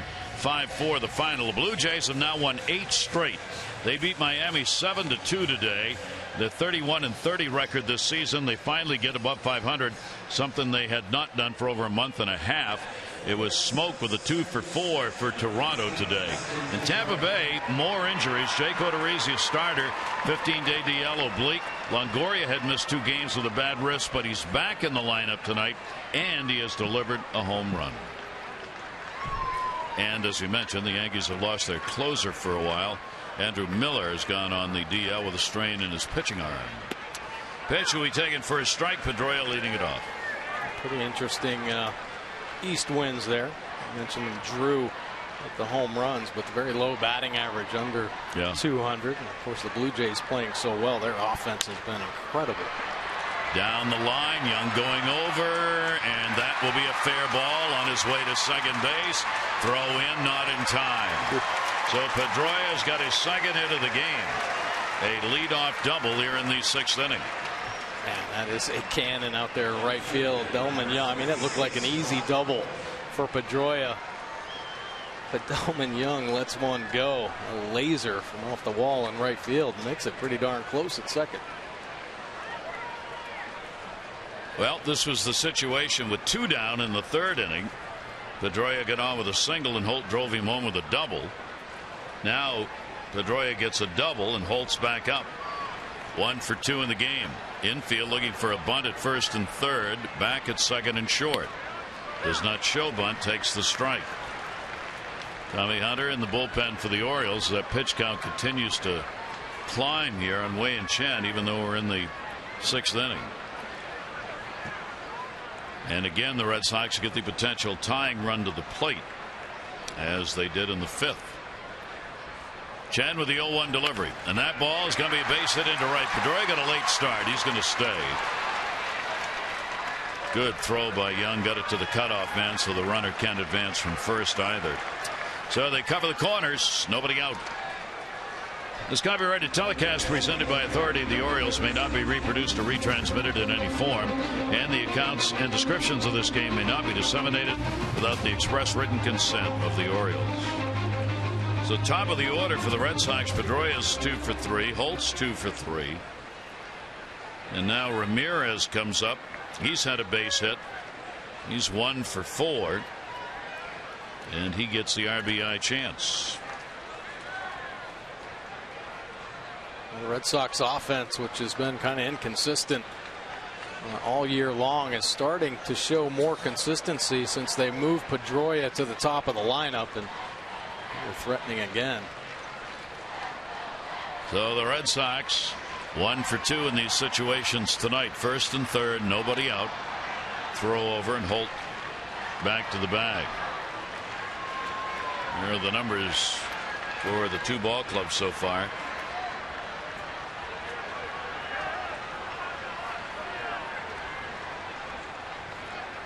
Orioles backing it up, double play depth. Will give up the run in order to get the double play and a ground ball. Ramirez with that bad leg when he got the base hit in the 1st inning, kind of limped down towards first base, so not a lot of speed in the batter's box. And Buck Showalter's on his way out. Kind of darted out in a hurry. He obviously had called for the throws over to first base to give the bullpen more time, and it looks like he's decided right here to make the change. It is. He doesn't come out of there unless he's going to take somebody back with him. Yeah, exactly. So that will be it. Hunter's ready in the bullpen. He'll come on. 2 on, nobody out.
frustration on the Orioles bench. Yeah, he's had better games for sure, but this Red Sox lineup made him work. A lot of pitches, but he threw some filthy up there as well. Nasty slider there, getting Napoli with the fastball away. Another real good slider. The slider's coming along for Chen. It's bets down Sandoval on the high fastball. And that way in Chen's best line, 5 innings, 7 hits. Just the 1 earned run, though, 1 walk and 5 punch-outs. With the 91 pitches, gives him the early exit. Our AT&T call to the bullpen. AT&T, proud partner of the Baltimore Orioles. AT&T mobilizing your world. Tommy Hunter now into the ball game for the Orioles. Take a look at his pitch arsenal. It is a power fastball, using it 66% of the time. He's throwing a hard slider right now as well, 34% of the time. That earned run average still up on the board at 407, but he has pitched very well since the middle of April. Opponent's hitting 269 overall. Righties 235, lefties up to 310. He worked 3 days ago. He's got 2 on here. You see 12 out of 19 stranded. First and third, nobody out. Infield playing back. Ramirez goes after the first one down the line. Young will give chase, but that will be out of play. You see the difference in the bullpen work between April and since May 1. Yeah, they have really settled in, and I think a large part of that is because the starters have pitched much better, getting deeper. In April, it was tough. Bullpen was getting used, the earned run average climbing, and nobody could really establish any roles, but they have been on a roll here recently, back to being one of the better bullpens in the game. Pedroia's on at third, Holt at first, throw over to get him back. For Ramirez, he is 0 for 4 against Tommy Hunter. Hunter worked 3 days ago against Cleveland. Inning and 2/3, 1 hit, 2 strikeouts in that ball game against the Indians. This is his 4th outing against the Red Sox this year. He's given up no runs, 2 hits, and 3 2/3 innings against Boston. 0-1 the count. And Ramirez started, held up, they checked. Ooh, he got called on the strike. Laz Diaz down at first base. Well, Ramirez doesn't like it, but I think if it should have been called strike anyway. Looked like a pretty good fastball. Didn't hit his spot. But Ramirez didn't look like he made much of a swing either. 0-2 the count. If there's anything no one can agree on at the major league level, it's check swings. Yeah. They are just. And did he go? Yes. Home plate umpire on that call. Corey Blazer, and a big strikeout for Tommy Hunter. 1 down. Huge situation. No outs. Runners on the corners, and the high fastball gets the check swing 97 miles an hour. And he indeed went there. Hunter trying to work his way out of a dangerous situation. Gets the strikeout. Now he's got Napoli. Mike Napoli 4 for 15 off Tommy. Napoli is struck out and flied out in the ballgame. Pedroia still over there at third base. Holt at first. Infield looking for the grounder. Strike of the knees. Tommy gets good 2-seam movement on his fastball. Pretty incredible that he gets that much action and still holding the high velocity, 96, 97 miles an hour. Holt not a big lead at first. Breaking ball will miss outside. And a 1-ball, 1-strike count. Pretty impressive right there as well. That's a slider at 90 miles an hour. So real hard pitch. Not giving a hitter much of an opportunity to recognize anything when you're throwing a slider that hard. 1-1 delivery on the way, and a ground ball to short. Hardy, Flaherty, relay, and it's thrown away, and a run will score. What should have been a double play to end the inning ends up being a fielder's choice, and Pedroia scores to make it a 3-2 ball game. Well, after seeing all the great defense so far in this ball game, Flaherty comes up a little bit short, and Chris Davis can't come up with the pick on the end. Looks like it hit the lip of the grass and took a higher bounce than Davis expected. It's a tough break right there for Flaherty and the Orioles. The run will be charged to Chen, so finish his book. 2 runs, 7 hits, 5+ innings. Now a runner at first base, 2 down. Bogart's a base hit, and he is struck out. He'll go after the first one on a chopper. Hardy will go to Flaherty and record the out. 1 run, 2 hits, no errors, 1 left on, but a big run in. Chen leaves the game. Still a chance to be the winning pitcher. Orioles up by 1.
Brought to you by PNC for the achiever in you, by your local Mercedes dealership, and by visitannapolis.org.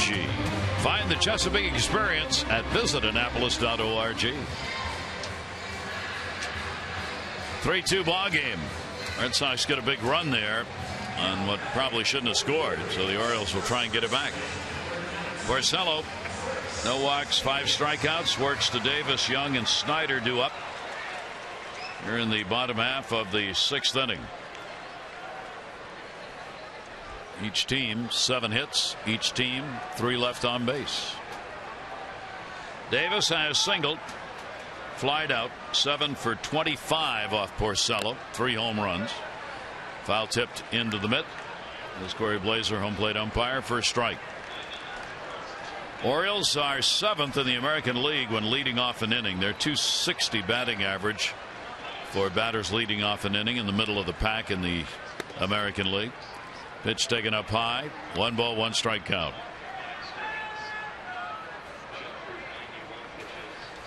Porcello has been much more efficient than I would have guessed. He really has. I mean, it's surprising that he doesn't have that one drilled towards the wall and off the top. It'll be one of those long singles to right. Chris Davis 2 for 3 in the ball game, and he didn't miss the long ball by much. A little top spin there. I mean, he hits it plenty hard enough. See Porcello getting on the side of the baseball. A little cutter. Davis driving it off the big right field wall and kicking back cleanly, holding Davis at first base. So the Orioles get their 8th hit of the ball game. And again, they get the leadoff man on base. They did in the 2nd, in the 3rd, 5th, and now the 6th. And here is Delman Young. Fielder's choice, and he has grounded out, scored a run in the 2nd inning. Hardy and Flaherty RBIs in the 2nd. Jones RBI base hit in the 3rd. For the Orioles, 3 runs. Holt has had an RBI double, and RBI picked up on the fielder's choice in that last half inning by Napoli. Let's take a look at our Express Stat by Express Care, a LifeBridge health partner. For locations, visit whywaitinther.com. Well, this season, a record 9-9. That's tied for 9th in 1-run games in the American League. Last season, 32-23, best record in the American League in 1-run games. The Orioles need to get the clutch hits late in the ball game and trust that this bullpen is going to stay consistent. That's what happened last year, and they were so good. I mean, 7, 8, 9. That one down the line in left field. Holt going over to get it. Runner will stop at second base. So the Orioles respond here in the 6th inning with back-to-back singles, Davis and Young. we go. Nice piece of hitting by Delman Young. Good to put some pressure on. Another breaking ball here. He gets the front foot down. He's fooled a little bit. He's able to use the legs and look at the extension reaching out to hammer a pitch down the left field line that is down and away. Nice piece of hitting by Delman. So the Orioles get another chance. Add to their lead. Orioles 3 for 5 with runners in scoring position after the 1 for 9 they had last night. And Snyder's up 0 for 2. He is grounded out and flied out. Snyder will take the pitch. Good stop made by Swihart, the catcher. I'm sure after last night's ball game, when that wild pitch was let loose, he went back and looked at the tape and probably felt like it was a pitch he could have blocked or should have blocked. He wasn't able to slide both knees down and get that chest in front. A little lazy with the right side, and it kicked away for that winning run. Snyder's got a big 292 mark in these situations. Porcello with a runner on at second base, probably checking on the signs here. He called his catcher out. The 1-0 count. Yankees, their ball game today, lost to Washington 5-4, 11 innings. Span went 3 for 6 with 2 RBIs for the Nationals. Had a game-winning infield hit in the 11th inning. A-Rod had a 1 for 5 and an RBI for the Yankees. 1-0 delivery. A little late on it. That'll be fouled off. And the count goes to 1-1.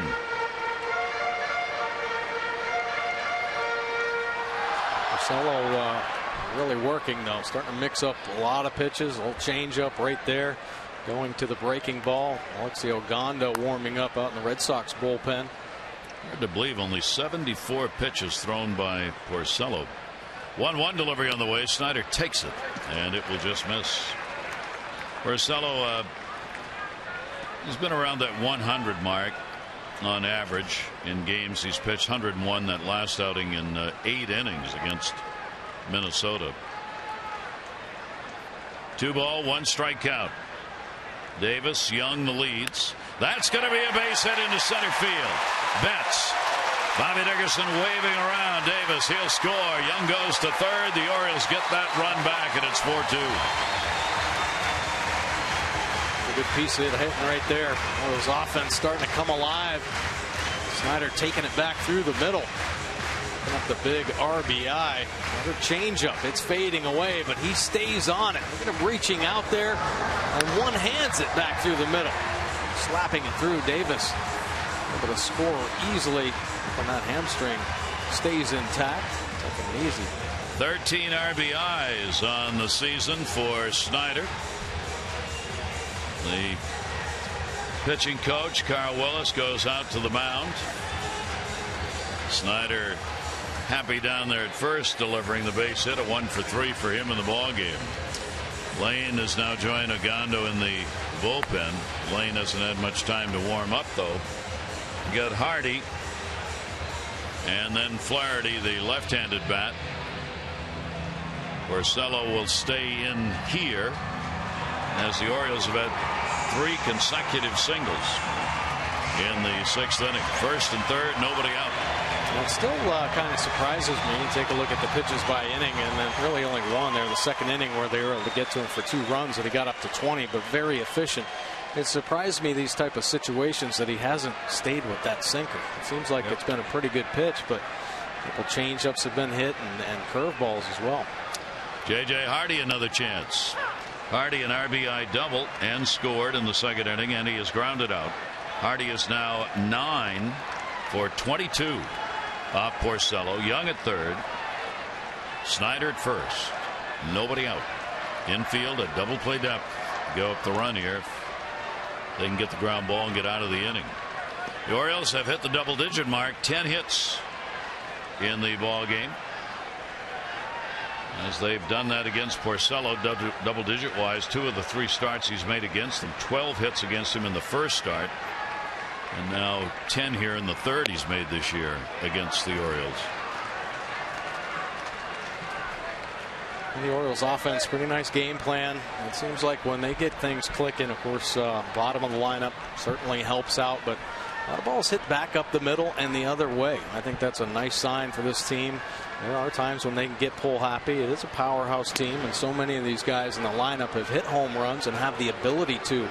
But there have been so many situations this year where they have been unsuccessful trying to hit that long ball. Why not try to manufacture some runs, put some singles together? And perfect example here in this inning, 3 consecutive singles in a row.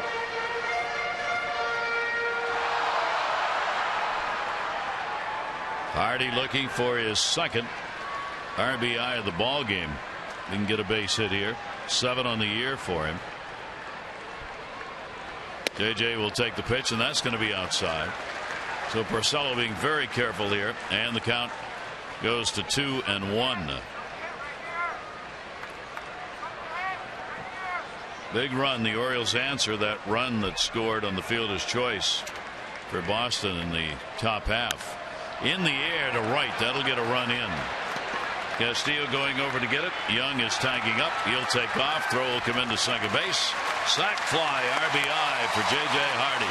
5-2 Orioles. Nice piece of hitting right there for Hardy. Got to get that sinker up, and he did. Porcello was staying away with the two-seamer.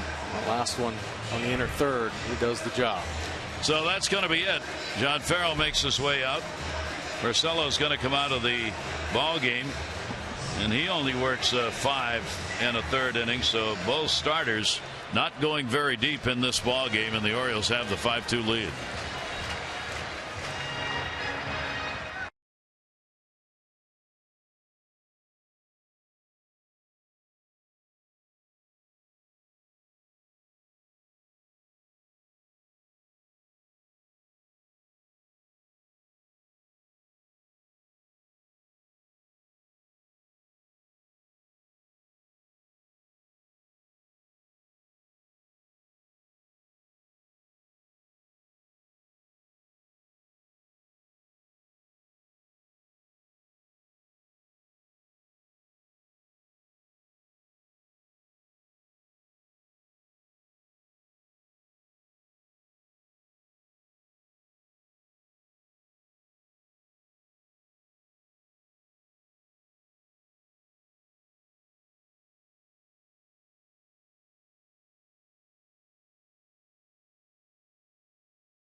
Strikeouts. He was able to give it up to the Orioles offense. They pounded out 10 hits, 5 earned runs to knock him out of the ball game after 5 1/3. And it's time for a little relief for your car too. Visit Jiffy Lube for regular oil changes and help prevent damage and wear to your engine. Jiffy Lube. Drive in today. Tommy Lane in and out of the Red Sox bullpen, and he's off to a good start. Really established himself last year. Fastball 67% of the time. Breaking ball has a slider 32% of the time. Occasional changeup, but he's a funky lefty. Nice low earned run average, 2.50. Does have a save, 19 punch outs, 9 walks for Lane on the year, and he's holding opponents to just a 190 batting average. The righties are up to 269, but lefties just 135. And pretty equal distribution, 57% ground balls, 11 of 12 inherited runners stranded. Very good percentage. He's retired the first batter he's faced in 17 straight games. Here's Ryan Flaherty to try and break that streak, and the pitch is inside. Runner at first base, 1 down. Snyder with the RBI single in the inning as the Orioles follow that up with a Hardy sac fly. Put 2 up on the board so far here in the 6th. Sandoval in at third. Flaherty on a nasty pitch. Lane really comes from that first base side. Going to be tough for left-handers. Yeah, he does. He sets up on the first base side of the rubber and then steps across his body, so it creates a tremendous angle across the plate. He's held lefties to a 148 average lifetime. Flaherty and a breaking ball. It's going to be in there for a strike and a lot of sweep to it. And the count goes to 1-2. Bryant's had 2 hits and an RBI, a couple of singles for him in the ball game. Take a look at Lane's delivery. Got him. Called third strike for the out. First one here in the second one here in the 6th inning. A slider that started up behind him and then spotted a fastball in the outside corner. Lane very tough to pick up, and why he's had so much success. Starts on that first base side of the rubber and steps way across the body. So tough to pick up for the lefties. So 2 down. Now Caleb Joseph goes after him. That one coming down and into the Oriole catcher. Caleb has struck out twice in the game. Conclusion of this matchup tomorrow night, 6:30. Those extra 7 o'clock the ball game on Masson. Chris Tillman, Wade Miley scheduled starters. Chris 3-7, Miley's 5-5, ERA over 4.6. 0-1 delivery and another one same spot, a little slower, and an 0-2 count. Pretty good slider there. Hitting the spots right now. In the past, some problems with command and control. His walk rate almost up around 5 per 9 innings, but executing very well. The first 2 batters he's faced. Tommy Hunter came on in relief of Chen, got out of that 6th inning. Here's the 0-2 delivery on the way and a breaking ball that will miss outside. Chen ended up 5+, 2 runs, 7 hits, a walk, and 5 strikeouts, looking for his 2nd win. There's Wei Chen. 0-1 this year, 5-4 lifetime against Boston. 1-2 delivery and a swing and a miss tag put on. So Lane comes on and strikes out 2. The Orioles get 2 runs, 3 hits, and have a 5-2 lead.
Miller Lite.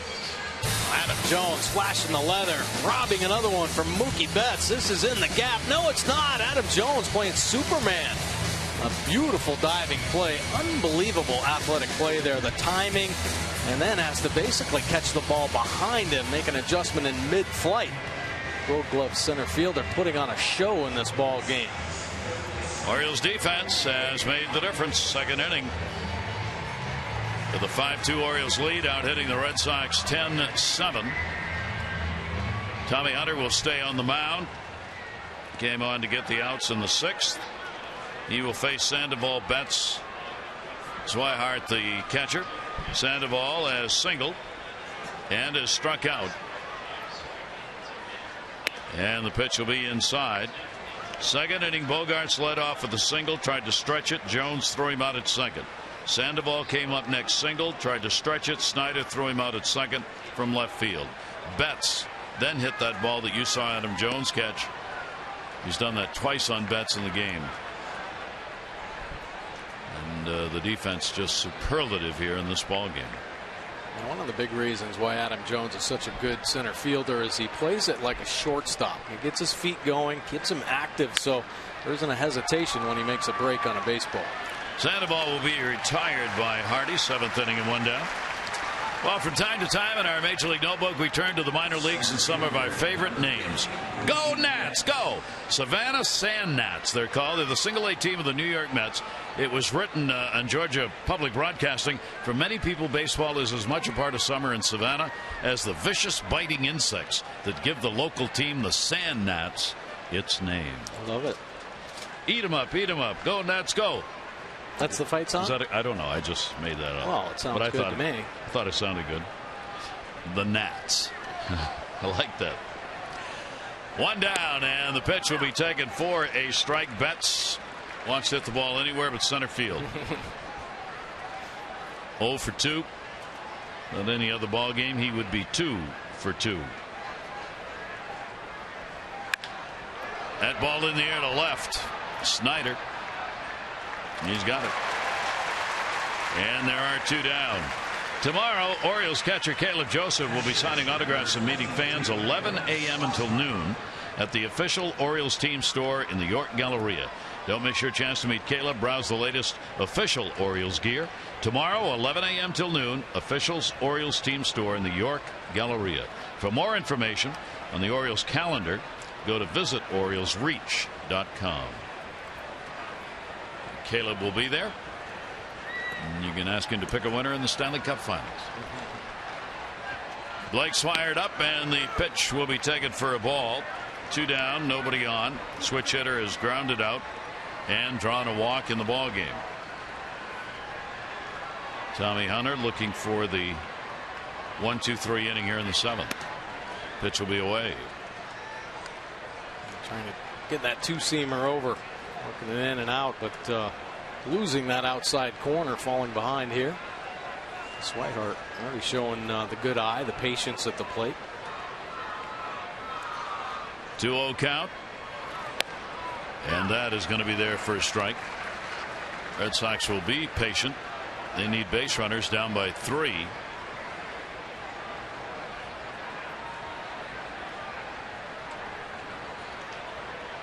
Here's the 2-1 pitch, and swung on and missed. 2-2. 90-mile-an-hour slider, and just enough tilt there to keep it off the barrel. That's a big-time pitch for Tommy Hunter. He's made some adjustments with his off-speed pitches. Why not stay hard, he's thinking. The breaking ball that he's thrown gives the hitters an opportunity to see it a little bit longer, and they might be off balance, but gives them a chance. When everything's hard, you see the cheat swings, especially on the hard slider. They're gearing up for 97, 98. Throw that hard slider, and they're going to start letting it fly, and you're going to see many more swing and misses. And a ground ball to first base. Davis has got it on the big hop. Hunter will cover. There's the flip, and there's the 1-2-3 inning. 7th inning stretch time here at Camden Yards. Time to have one of those delicious topped with cheese dogs. Oh my gosh, put a little onion on top of that, have some fries, cotton candy. Woo-hoo.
It's been that kind of a ball game, a great one.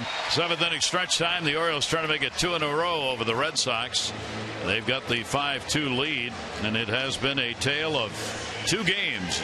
Yeah, last night, of course, the Orioles winning that 1-0 game. The Red Sox had some opportunities, but 0 for 8 with runners in scoring position. Of course, the Orioles 1 for 9. Tonight, it was leading 5-2. Runners in scoring position 1 for 4. The Orioles just enough better to push the 5 runs across. Alexi Ogando now in the ball game. 69% fastballs. He is a power fastball slider pitcher. 4.37 earned run average. 16 punch outs, 7 walks for Ogando. 244 overall average. Righties up to 260. Lefties at 222. Ogando will get the strike in. I don't know if they keep such things, but Manny Machado's led off innings in all 4 of his at-bats tonight, and he's the leadoff batter. He's had a double, a single, a run scored. 0-1 delivery by Ogando to him, and that's going to be outside. Orioles trying to add to it here in the bottom half of the 7th inning. They have had the lead since going up 2-0 in the first. Red Sox got back to within 1, but not for very long. The Orioles extended it again. 1 ball, 1 strike count. Ogando uses the stretch, and it'll be fouled back. 1-2. Good look at the fastball there, 95 miles an hour at the bottom of the zone, but Manny putting a great swing on it. He's had some good ones in this ball game. A couple hits already. Manny Machado's faced him only once. 0 for 1 against Ogando. Manny with a 4-game hit streak now. 1-2 delivery to him, and Manny will put that one in the air to center. Betts has the read and will record the out. Latest voting numbers in for the All-Star game. Several O's are in the running for favorite spots. Adam Jones, Manny Machado, rest of the favorite birds at Orioles.com/vote-orange. You could earn ticket discounts, chance to win an autographed All-Star game jersey. And you can vote up to 35 times with each valid email address. So keep voting orange. Get the birds in the starting lineup. Orioles.com/vote-orange today. Adam Jones, 5th, I believe, now in the outfield voting. You got to vote for him, man. If they're watching this ball game, there's hands down, no doubt. He's got to be the best center fielder in the game. Gold Glove winner, perennial All-Star, another strong offensive year. I mean, guy's one of the best at his craft. He's shown it tonight. Paredes at the plate, and that'll be fouled back. Paredes has an 0 for 3. His struggles at the plate continue. 4 hits in his last 40 at bats, covering an 11-game span. 22,201, 201 attendance for the second game of the series. Paredes will foul that one off, just beat it down. Count stays at 2 strikes on Jimmy. Ogando, third pitcher to work for the Red Sox in the ball game. Remember, the Orioles shorthanded in the pen. Brian Mattis will come off the 8-game suspension on Sunday. Miguel Gonzalez, scheduled to start Sunday, will not. It's not officially been said yet, but he's not going to. Buck Showalter made that clear in the press conference today. And Showalter also said that he did not feel anybody in the bullpen would start that game. It'll be a call-up. So we'll wait and see. Darren O'Day up for the Orioles. Yeah, he had mentioned Mike Wright and Tyler Wilson. Yep. And a swing and a foul tip held on to. The strikeout, 2 down, 7th inning. Nasty breaking ball right there. A slider, 89 miles an hour. Puts it in a good spot. Down and away, and we'll get Paredes. That will bring up Adam Jones. Base hit, RBI, 1 for 3 in the ball game. Adams 0 for 5 off Ogando. 2 down, nobody on, bottom of the 7th. And Jones, after a pitch away, at 95. Good arm. Real good arm. Had some inconsistencies, though, with the command. For years now, they've thought of him more as a thrower than a pitcher. Just fires it up there, gets a good movement. Times he can have problems with the walks. Jones puts that one to the gap. It'll stay up, and it will be caught. Castillo over to get it. A 1-2-3 inning. We go to the 8th here at Camden Yards. Orioles have the lead, 5-2.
Base coach right in infield drills for the Savage Eagles. It's a 12-under travel baseball team from Savage, Maryland. It's an experience they got during an auction at the baseball winter meetings that benefited Longevity Foundation in memory of the late Orioles public relations director Monica Barlow. She would have been 38 this week. J.J. Hardy talked about it. This was definitely important. They brought it up to me, I think it was this off season, about doing this camp, and it was going to be an auction, and these kids were going to win it, and it was going to be me and Bobby Dickerson giving a little clinic, and the money went to Longevity, and it was just, it was a no-brainer for me. It was one of those things that, you know, the money goes to a good cause, and it's a fun little 30, 45 minutes. And congratulations to both of them for that involvement. And you can learn more about Longevity's Breathe Deep Walk. It's going to take place here at Oriole Park October 3. Go to Orioles.com/longevity. Oh, wonderful opportunity, obviously, for those kids to learn from Hardy and Bobby Dickerson, but to keep Monica Barlow's spirit alive and kicking. So special. Darren O'Day now in 1.29 earned run average, 24 Ks, just 4 walks on the year for Darren O'Day. And you see the opponent sitting just 175. Righties down to 133. Lefties they've picked it up a little bit here, up around 300 off O'Day. Castillo, and Diaz is going to pinch hit. So the former Oriole in for Castillo, Alejandro Diaz. Get the left-handed bat in. Diaz then top of the order with Pedroia and Holt. In at third base, Machado. Diaz on a check swing and a called strike. For Diaz with Boston, only the 4th game he's appeared in. He's had 3 hits and 8 at-bats. Picked up 1 RBI. All 3 of the hits have been singled. On the season, counting Red Sox Orioles, hitting .225, 3 homers, and 8 runs batted in. And he'll take it inside. Diaz, one of the 6 left fielders that have been used by the Orioles this year. Before he was traded, he had 19 starts in left field, still more starts in left for the Orioles than anybody else this season, but did not produce. Yeah, they gave him a real shot to take that left field spot, but unfortunately couldn't maintain that consistency with the bat. The Orioles still trying to find that from the left field position. Just calling up Nolan Reimold. Diaz with a 2-ball 2-strike count. Outstanding work again by Tommy Hunter. 2 full innings, 1 strikeout. Fill in a 0 in the rest of those blanks. 2-ball 2-strike count O'Day. And the pitch will be up high. So the count will go full 3-2 on De Aza. Orioles now 2 deep into the bullpen following Wei and Chen and his 5+ innings in the game.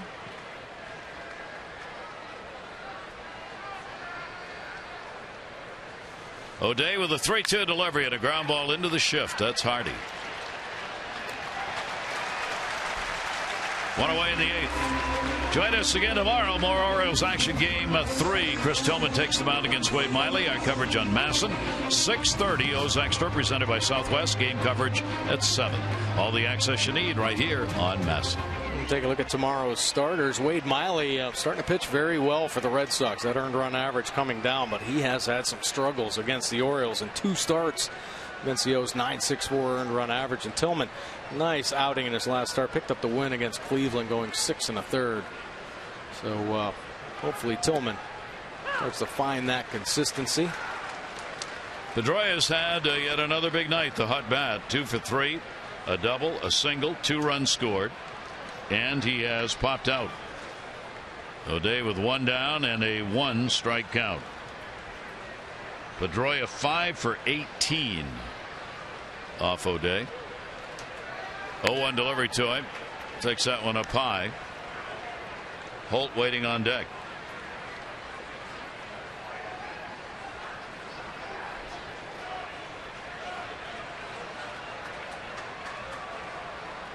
Pedroia really upping his average. 314 now. Most of that coming since hitting leadoff. That's on the outside corner for a strike. This will be Darren's 4th game. Is his 4th game against the Red Sox this year. No runs on 1 hit, a walk, and 3 strikeouts against the Red Sox coming into this ball game.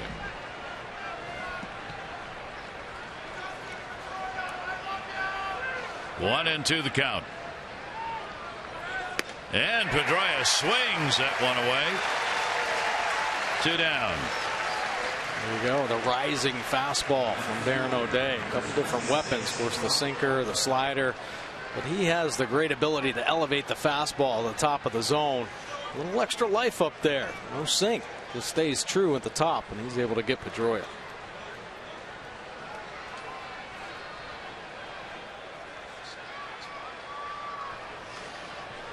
Here is Holt. A single and a double. He has struck out an RBI. And the pitch will be in there for a strike. One of the advantage for pitchers when you got 2, 3, 4 run lead. Throw strikes. Pound the strike zone. Stay aggressive. Hit this. 0-1 the count. Ooh, wicked jam shot. Nice play. Caleb Joseph gets it, and that'll retire the side. O'Day has a 1-2-3 inning. We go to the bottom of the 8th. Orioles lead by 3.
But I do like the fact that we have matching pink.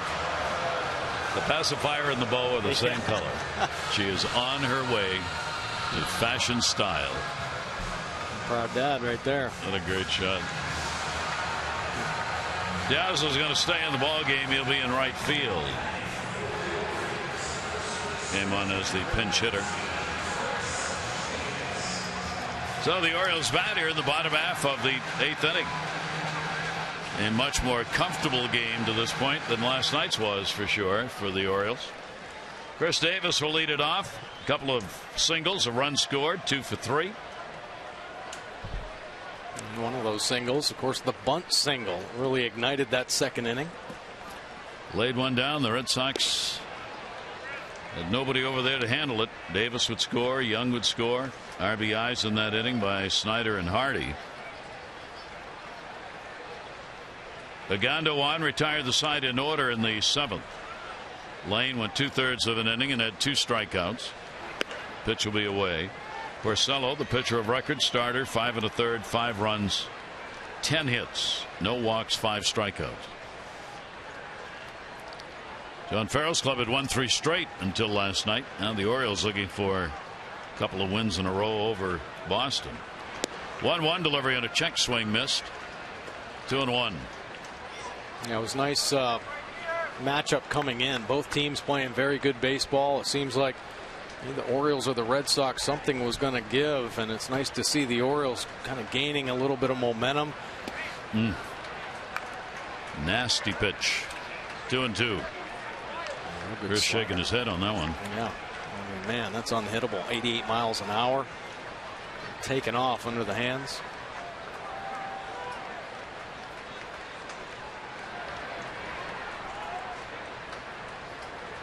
Ogando with a 2-2 delivery.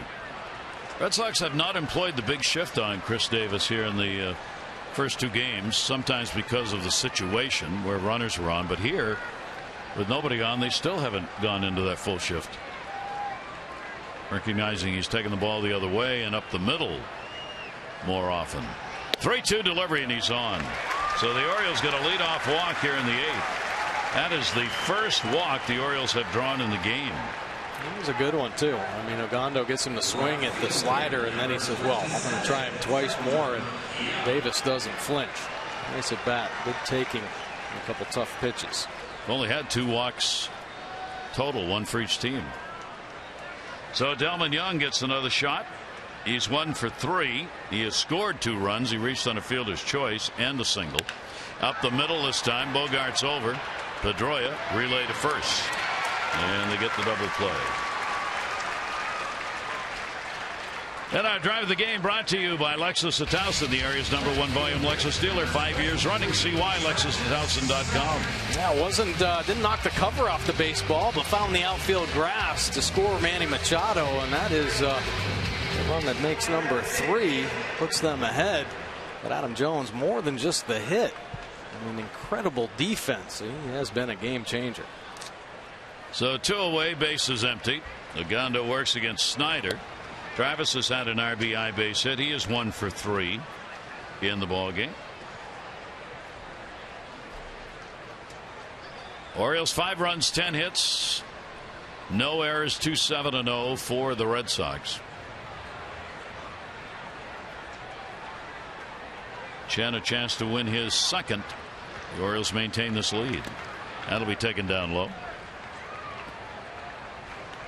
It's been so far a nice game for the Orioles. Well-rounded game, great defense, good pitching, everybody contributing one way or another. Yep. 1 ball, 1 strike count. Ogando's delivery, and that'll be up high.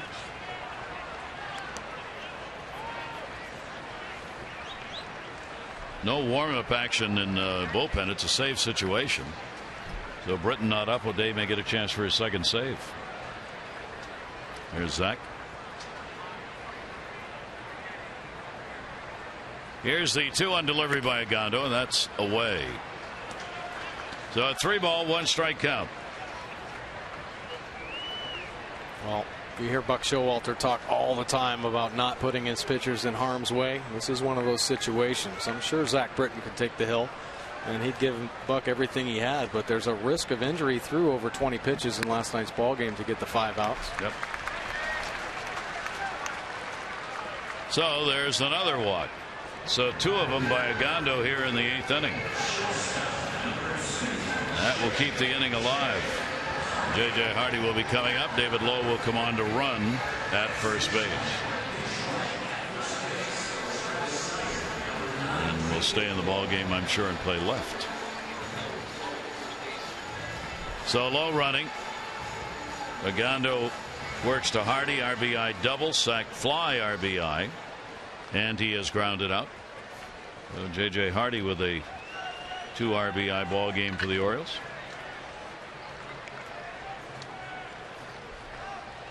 Short lead at first. Throw over nevertheless, and he's back in.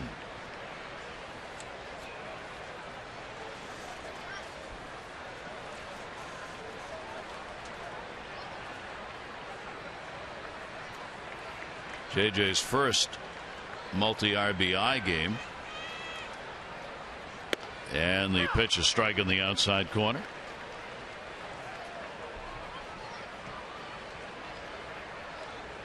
Just a matter of time before J.J. Hardy found that swing. Had himself a good spring before finding the disabled list, and he was on there for an extended amount of time, and it's taken a while to get the rhythm and timing back. Well, nobody works harder. J.J. puts a lot of focus into his work. Nothing can simulate the pitching at the major league level, the speed of the game, the atmosphere. Sometimes it takes a little while. It looks like JJ's coming around. Some real good at bats here the last week. 1 for 7 off Ogando lifetime. 0-2 delivery on the way, and that will miss down low. 1 ball, 2 strike count.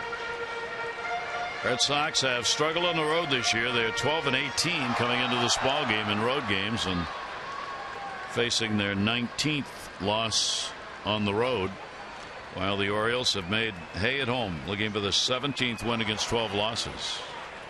And that's that. Tag put on. So we will go to the 9th inning, and Darren O'Day, who retired the side in order in the 8th inning, has 1 save on the year. He's going to get a shot at it. If he gets it, he will get 1 sandwich with horseradish.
Southwest Airlines. Book your low fare now at southwest.com. And by Coons.com. When you're talking cars, you're talking Coons. Gary Thorne and Mike Bordick with you here. Oriole Park at Camden Yards. Orioles have a 5-2 lead. Lowe will stay in the ball game in left after running for Snyder. And Darren O'Day will stay on the mound, retiring the side in order in the 8th, and get a shot at his 2nd save of the year in the 5-2 ball game. got one against Toronto earlier this season. Yeah, I mean, Buck Showalter going with O'Day here to get that save because the bullpen was used a little bit in last night's ball game. McFarland, Rowe, and of course Zach Britton in to get the 5 outs.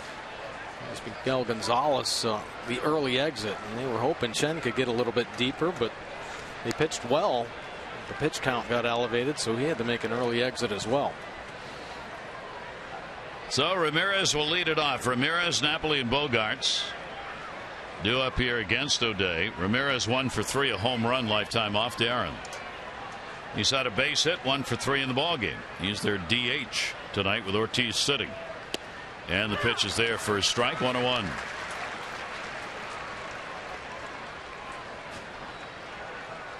Orioles looking to go 6-3 against Boston if they can put this win away here in game 2. That will give them the series win, obviously, their 10th series win of the season. 1 ball, 1 strike delivery, foul back. Orioles were 11-8 against the Red Sox last year. Well, they played the whole division tough last season. They seems like they've had the Red Sox number. Played them very well in recent years, and kind of riding a wave of confidence. I hope they can carry that over the rest of the season. Yep. 1 ball, 2 strike count. 1 down. Good pitches there to a very dangerous hitter working the top of the zone. Back-to-back pitches up there. Fouled the first one off. Swinging through the second. Nice pitch from Darren O'Day. So there's one of the 3 the Orioles need to finish this one up. Mike Napoli, RBI on a fielder's choice 6th inning. He is 0 for 3 in the ball game. Napoli 2 for 13 off O'Day. One of the hits a home run. And that pitch is in there for a strike. Well, there haven't been too many offensive players that have had success against Darren O'Day in the past few seasons. I mean, he has been on top of his game and the main cogs in this Orioles bullpen. Fearless in the pressure situations. Shift on against him. Pitch just misses.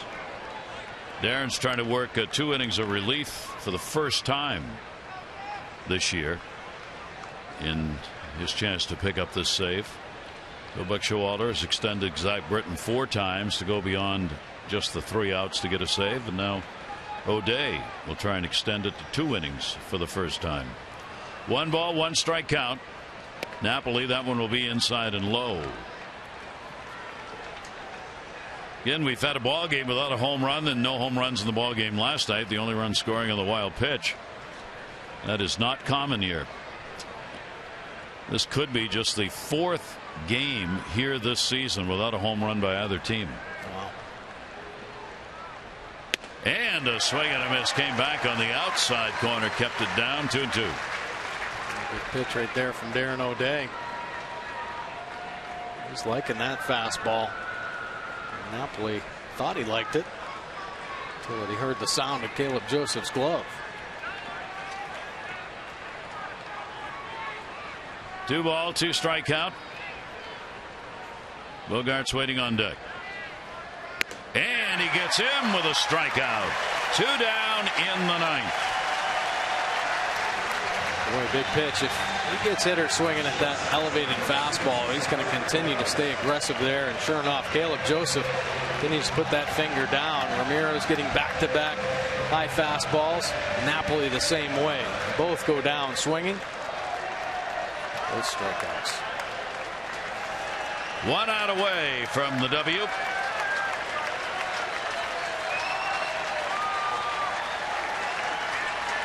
Darren O'Day, after his 10th major league save, 2nd of the year. Bogaerts up.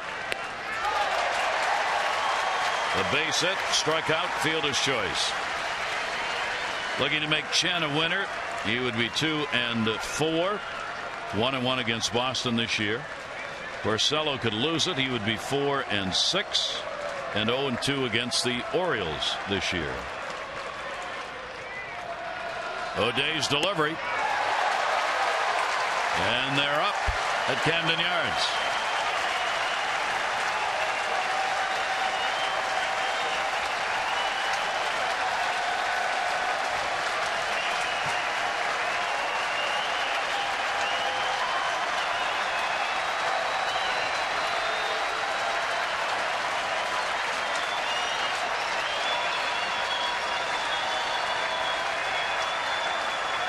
O'Day with the 0-2.